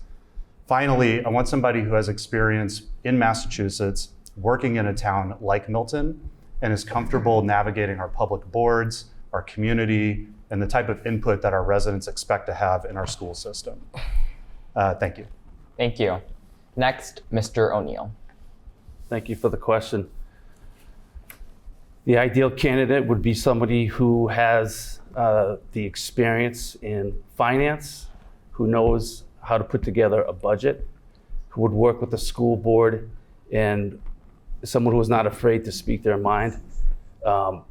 Somebody who is a strong leader, especially when the town, like Nate just mentioned, has gone through 5 different superintendents, assistant superintendents.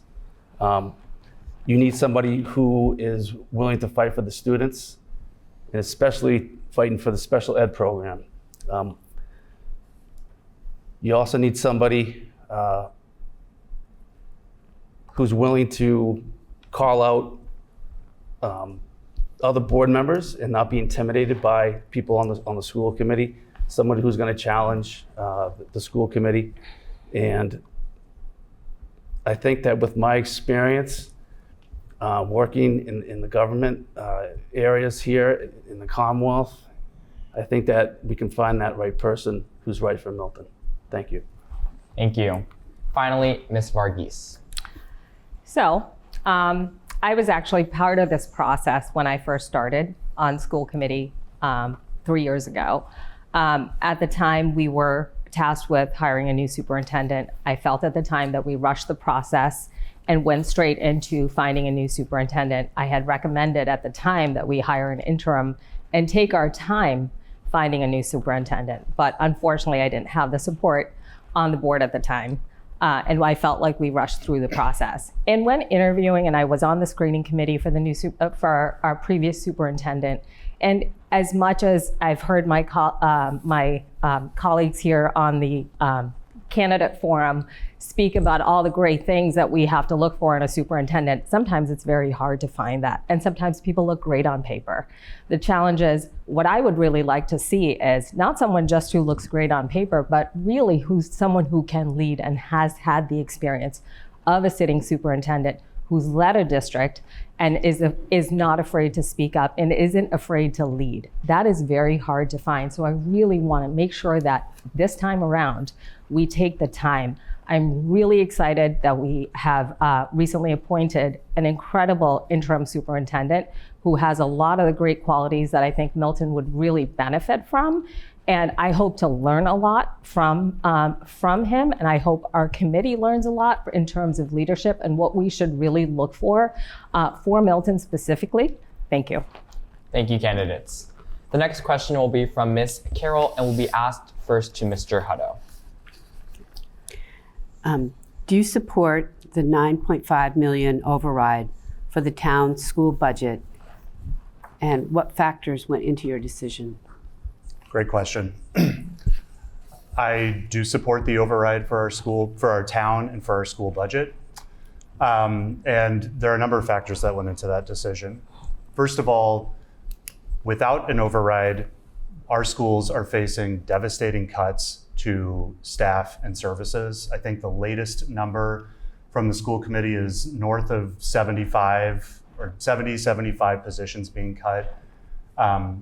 That will be incredibly difficult for our schools in our district to bear. That includes both central office staff, which is already relatively lean, and staff across our schools, including over a dozen special education roles.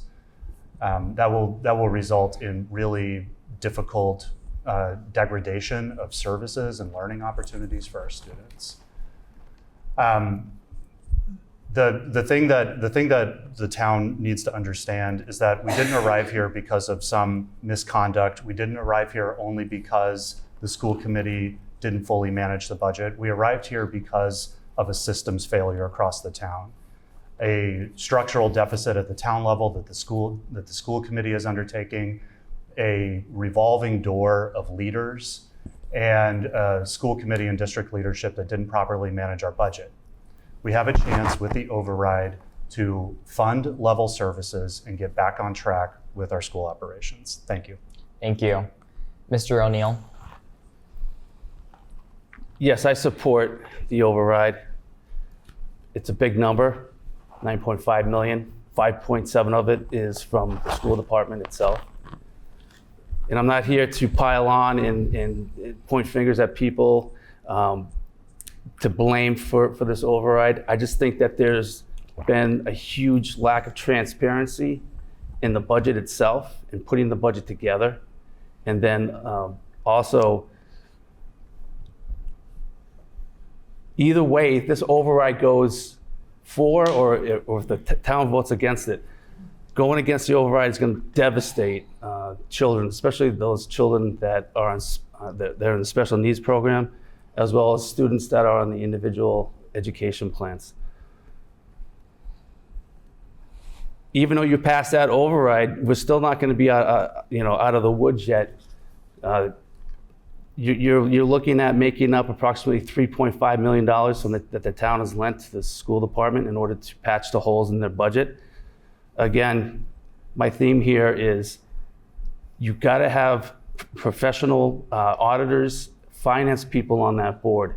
Relying upon one or two school administrators to put together the budget and then try to figure out what happened is unacceptable.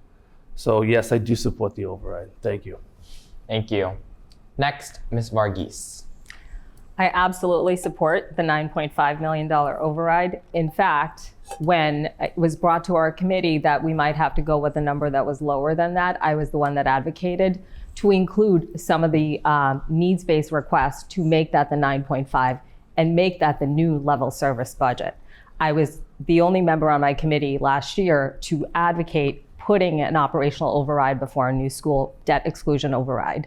I understood the importance of it last year. I knew this was going to be a contract negotiations year that we were going into, and I was very nervous based on the conversations from our Assistant Superintendent of Finance at the time, as well as our town administrator, about the deficits that we would be looking at. So it was something that I really advocated for, and I continue to advocate. Absolutely, there's a lot on the line, and I 100% support it. The teachers, as I've said before in my opening statement, they are the cornerstone of our district. Leaders like superintendents and school committee members come and go, but everything I can do to support our teachers and our students is what I stand behind. Thank you. Thank you. Lastly, Ms. Caldwell. Thank you. Yes, I support the override wholeheartedly. And my reason is looking at the effects of not passing the override. It honestly makes me very scared for our schools and for our kids, and scared for our town as a whole. The cuts to the staff and services would be monumental, and we'd see cuts to amazing programs like the theater department, which just won a state championship, and cuts to a debate team, which is doing this awesome forum. And also, oftentimes when these cuts happen, our most vulnerable populations, our most vulnerable students also are adversely affected at a higher rate. I've been in companies where we've had to have a reduction in workforce, and I've never seen the people who are left have to lean over and pick up that extra work, and I've never seen the work get better as a result of having like that extra pressure. And so I fear for the quality of education in our town should this happen, our teachers being overworked, larger classroom sizes, and then how that trickles down into the value of our town, the value of our properties. Like, it's just a cycle that I don't want us to get caught in. So quality education costs money, and I'm here to support that. Thank you, candidates. The next question will be from Mr. Beaudoin and will be asked first to Mr. O'Neill. Could you explain where the money to fund our schools comes from? What are your budget priorities? Thank you for that question. The school budget is funded by taxpayers' dollars, and it's governed by what's called Proposition 2.5. Could you repeat the second part of that question? What are your budget priorities? Oh, my budget priorities. This is near and dear to my heart. My son, George, he's a sixth grader at the Pierce Middle School, and he's autistic. So he's immersed in the special ed program. That program itself, George is finding inclusion. He's finding belonging there, and he's thriving in that program. But we had to fight for services and programs to get him into as his advocate. My wife and I. It's a daunting task to navigate that special eds programs, to find out what you're legally entitled to get for your students, to get your services for your child. So my budget priority would be, after the override is passed, is to put in place a 5-year budget with the new superintendent, monitor that with the assistant superintendent, Ms. Blake, and to make sure that any deviations from those budgets are immediately addressed, so that we won't come back to the town in 2 years for another override. Thank you. Thank you.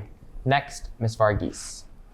So as Mr. O'Neill said, the school is funded by taxpayers.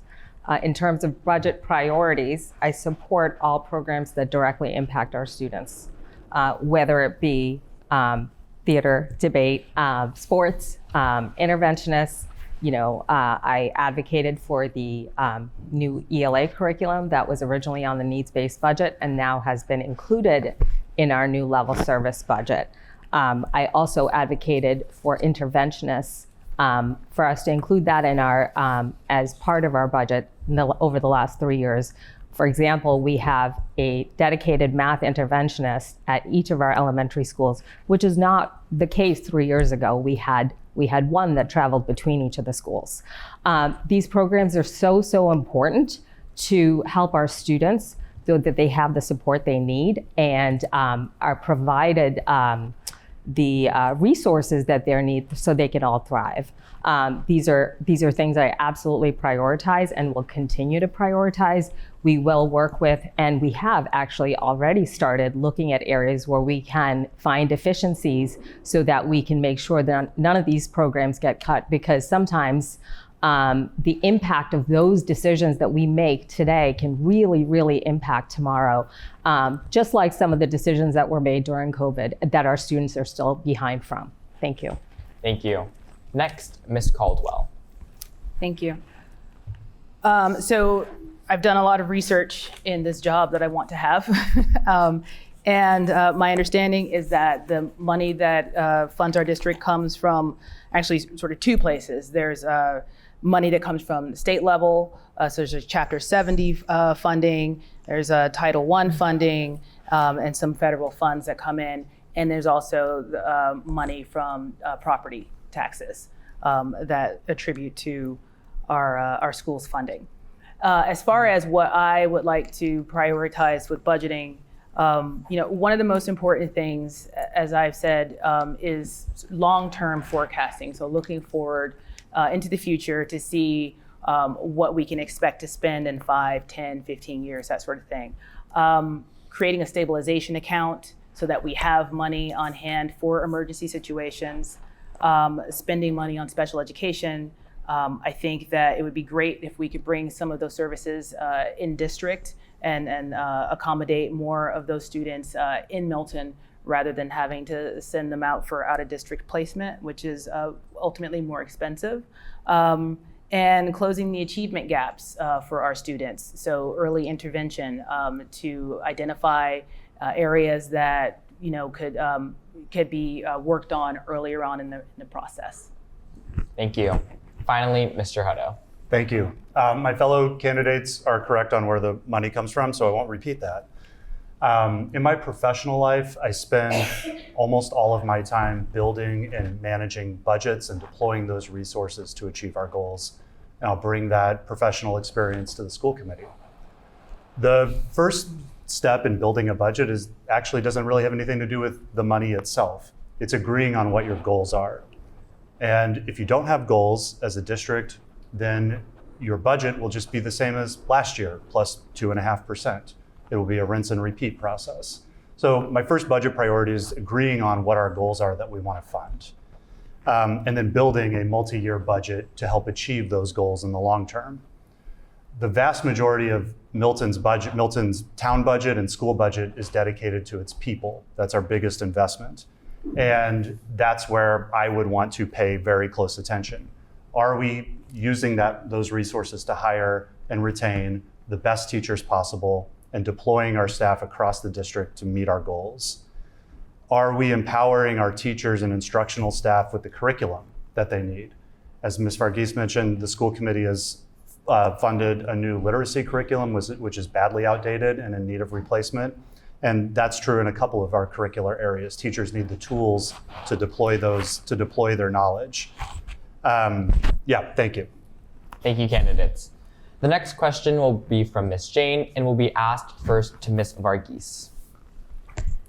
What specific steps will you take to ensure that the school budget maintains our student and teacher activities and interests, ensuring that clubs, such as debate, are allowed to continue and thrive? I'm glad you asked that question, because a couple of weeks ago, we have been really, last several weeks, trying to figure out how to close our FY25 deficit. And we've thrown a lot of ideas out there. One of them was cutting spring sports and so on and so forth, and clubs and activities. So that was something that I don't feel is where we should prioritize in terms of, I get it. I know we have to make cuts. I know we have to figure out ways to close a deficit, but I don't believe in cutting programs that directly impact our students, such as clubs and activities and sports, because they really contribute to the overall well-being of our students and their mental health. And I think it's such a great outlet. I love following all the things that are happening at the high school. I love hearing about all the clubs. And I love I was really, really impressed by the MHS Site Council presentation this year with the amount of offerings that are offered to our students. And that's something that I would never want to take away from our students, because that, when we talk about the whole student and everything that that makes up their experience at MHS, it's so important to support that. So we have to, as a committee, continue to look at other ways to improve our practices in terms of budgeting and kind of figuring out where we can find some efficiencies and cost savings. But that's one area that I refuse to budge on. Thank you. Thank you. Next, Ms. Caldwell. Thank you. So I absolutely agree with what Anna said. I said in my opening statement that strong mental health support is really important to me. I think it's a part of supporting the whole student, the whole individual. And extracurricular activities have been identified as one of the protective factors that helps protect kids from having poor mental health outcomes and health outcomes. So I would want to explore every revenue for not having to cut any of those programs, looking at state grants, looking at partnering with other organizations, whatever we can do, because these extracurricular activities, I almost hate to call them extracurricular because they're so vital and so integral to building character and the overall experience of our students and helping prepare them for the wider world.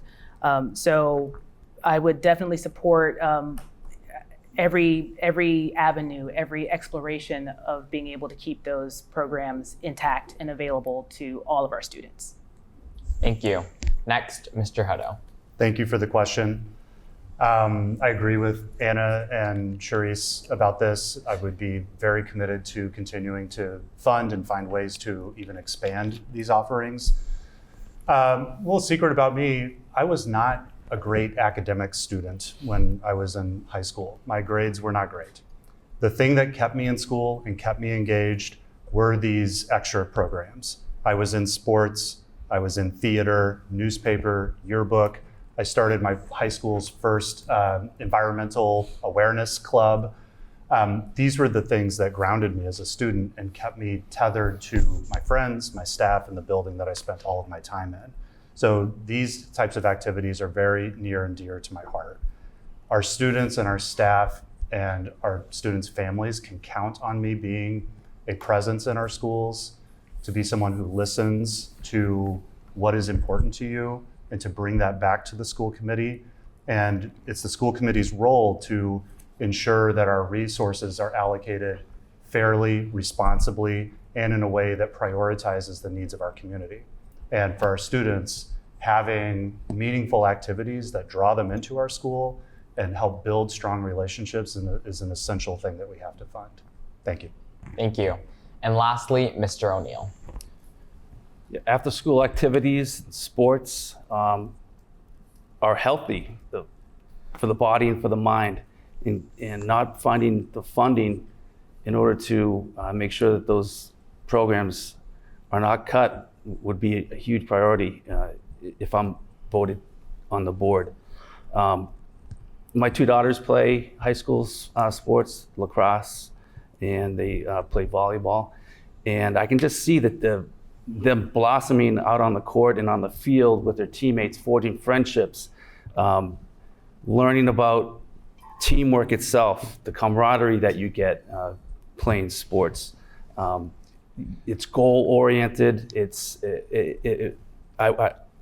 The theater club we just mentioned is a state champion. So you'd have to go to the local businesses and ask for donations there. I also go to these sporting events and I don't pick up a program that has simple advertisements on the back promoting businesses. That's a lost opportunity that I think the schools should explore in order to generate more revenue for the after-school activities themselves. Also, we have great athletes here and great theater students. That's scholarship that could be lost if these activities are cut. So it's not going to happen on my watch. Thanks. Thank you, candidates. The next question will be from Ms. Carroll and will be asked first to Ms. Caldwell. Do you support the construction of a new school for Milton? Please explain why or why not. Thank you. Yeah, that's a good question. I do support the building of a new school.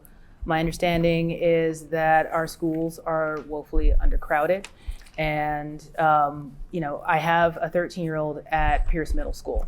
And I know that there's been a lot of shuffling around, that each entering middle school class is larger than the next. There's not a lot of space. There are libraries that have been repurposed as classrooms. And in general, it's not an environment that's conducive to good learning, I think. And a middle school, a new elementary school would go a long way toward helping the overcrowding.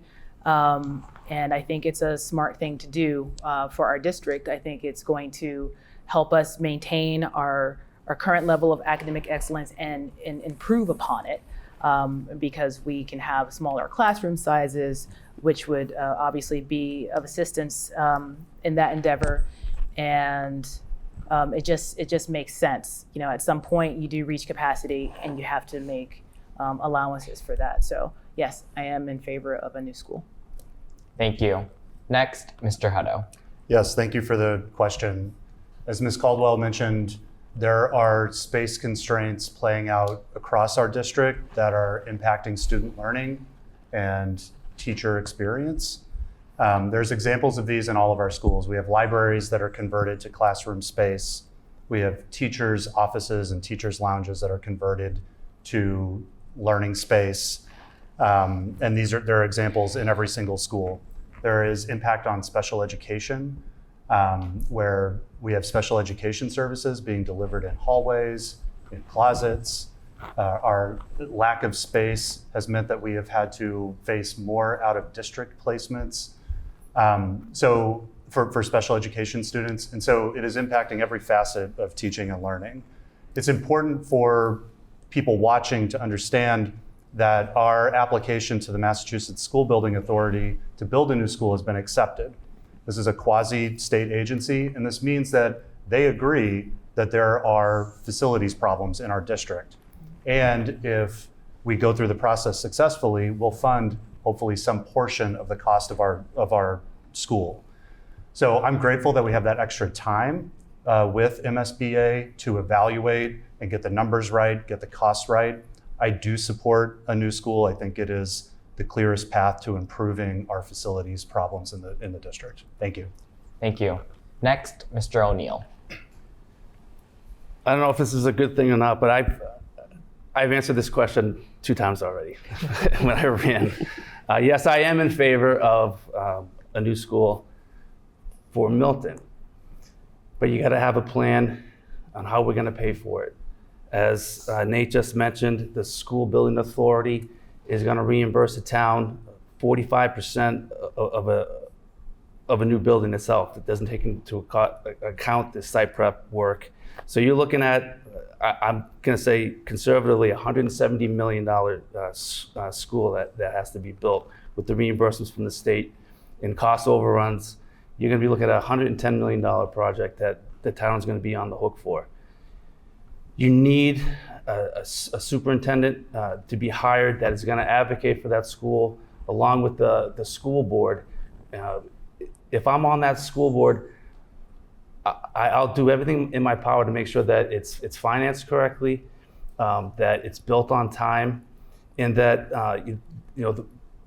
it's right for this town. So we're gonna have a difficult time with the override itself, and then you're gonna come back to the town again to approve the construction of a new school, and that's gonna be a big lift. So that's why you need the right people in place. So put me on that board, and you won't be disappointed. Thank you.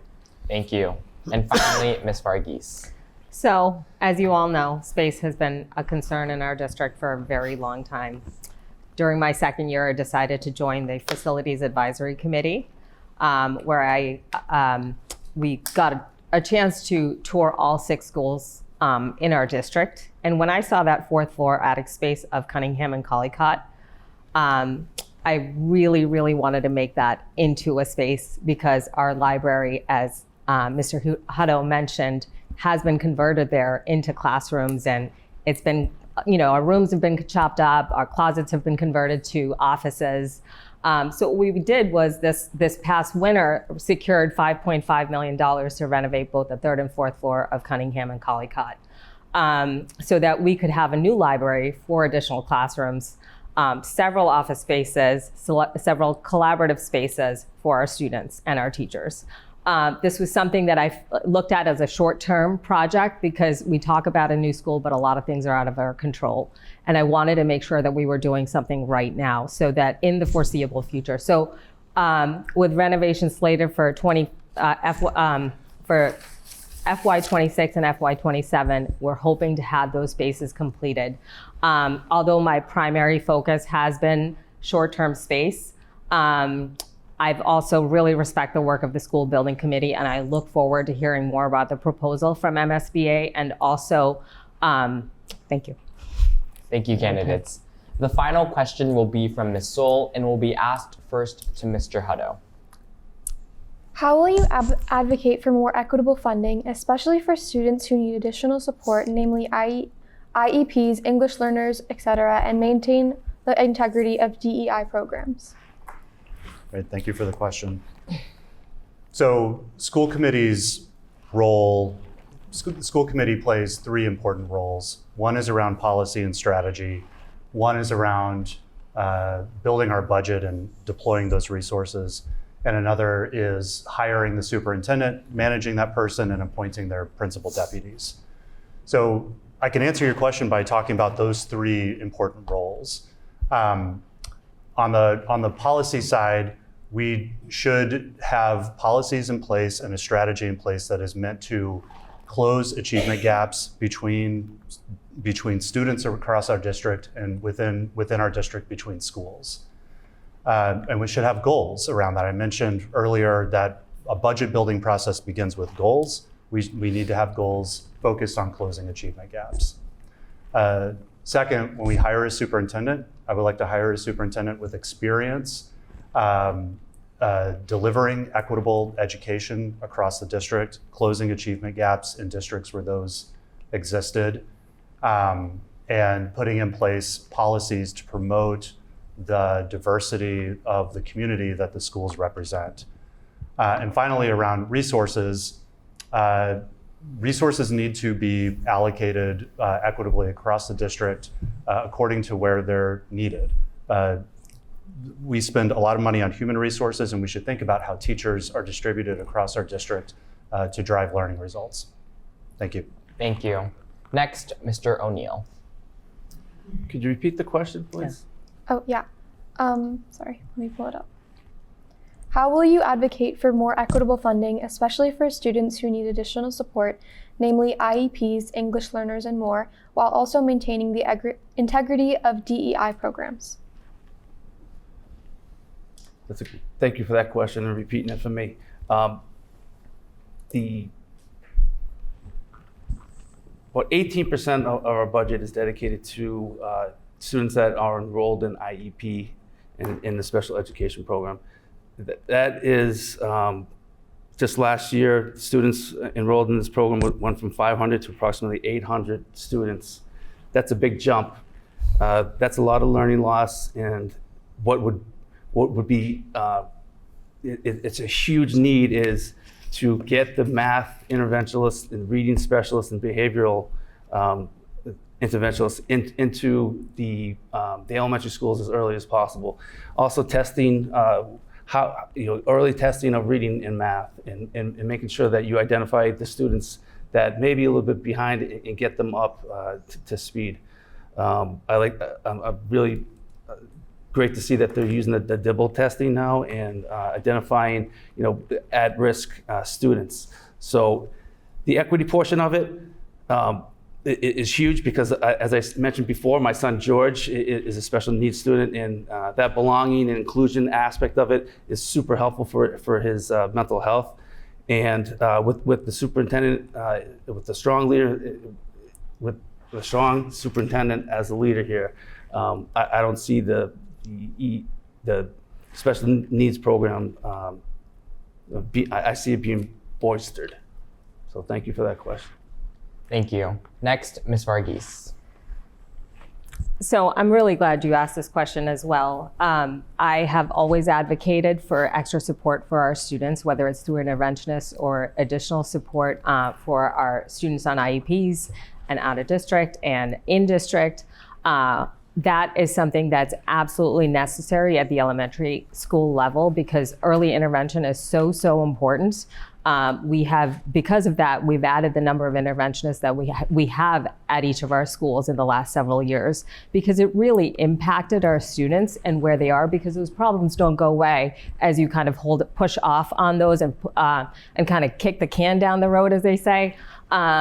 Because those problems only get bigger. So it was really something that I wanted to advocate for, and I continue to advocate. It's so great to hear from families. I love when families write in about their own personal experiences because that is so huge because the decisions that we sometimes make at our table are just around the information that's shared with us. But when people actually come in and talk to us and write into us, it's so important because I love hearing from them and hearing those perspectives. And I'm also glad you actually brought up the integrity of the DEI programs. I think that's very important. I've participated in a lot of those discussions as a person of color in this town. I do feel like the focus is very narrow and isn't inclusive of everyone. So that's something that I look forward to expanding on and building on because I think if we're going to offer something like that, which we have invested so much time and energy into, I think it needs to include everyone. Thank you. Thank you. Lastly, Ms. Caldwell. Thank you. So in working to become a member of the school committee, I've learned that our PTOs do an outsized job in their support of the schools. I thought PTOs were mainly supposed to be sort of booster clubs, right? Where you gather money for gift certificates for teachers and appreciation and that sort of thing. I've learned that our PTOs are actually supplementing a lot of the resources especially at our elementary school level. And that also then means that there's some inequity at our elementary school level, right? Because different communities have different means. And so some of the schools get, speakers coming in and other schools don't. And so for me, it's really important that we take that burden off of the PTOs and that we make it a more district-wide endeavor.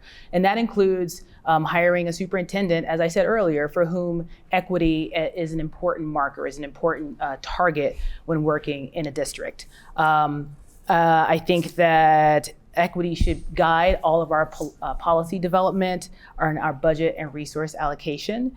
And I believe that when all students have access to what they need, it improves general academic outcomes in our district and creates a stronger school community. Thank you, candidates. That concludes our school committee forum. We will now be hearing closing statements from the candidates chosen at random. The order will be Ms. Caldwell, followed by Mr. Hutto, then Mr. O'Neill, and finally Ms. Varghese. Ms. Caldwell, you may begin. Okay. So thank you for your time today. My experience in technology and finances and HR, my problem-solving skills, and my skills with collaboration, I think would make me a great asset to the school committee. I'm committed to working collaboratively with other members of the school committee on thoughtful solutions to the immediate problems that we face, as well as looking forward to long-term vision and goals of the district, which I believe was strong academics, mental health support for our students, and fostering a positive school culture. So I hope to get your vote for school committee on April 29th, and I will work for opportunity for all and excellence for everyone. Thank you. Thank you. Next, Mr. Hutto. Thank you. It's great to be here tonight. Almost every morning for the past 10 years, I've walked my kids to school, either preschool or elementary school, and it's the best part of my day. I now walk my daughter Alex to Collycott pretty much every day. And every day she's like jumping down the steps with a big smile on her face, running to school as quickly as possible. And she's like that because she loves her school and her school loves her back. And that's the district that I want us to have. I want us to have kids who love their schools and I want their schools to love them back. I want us to have a community of parents who want to invest in the future of every child in our district. I want us to have a school committee and superintendent with the vision needed to build a world-class school system. And I have the professional experience and the disposition to help lead the school committee toward that future. Ask for your vote on April 29th. Thank you. Thank you. Next, Mr. O'Neill. Thank you to my fellow candidates, people in the audience, and to the audience at home as well, watching on Milton Access. My name is Dan O'Neill.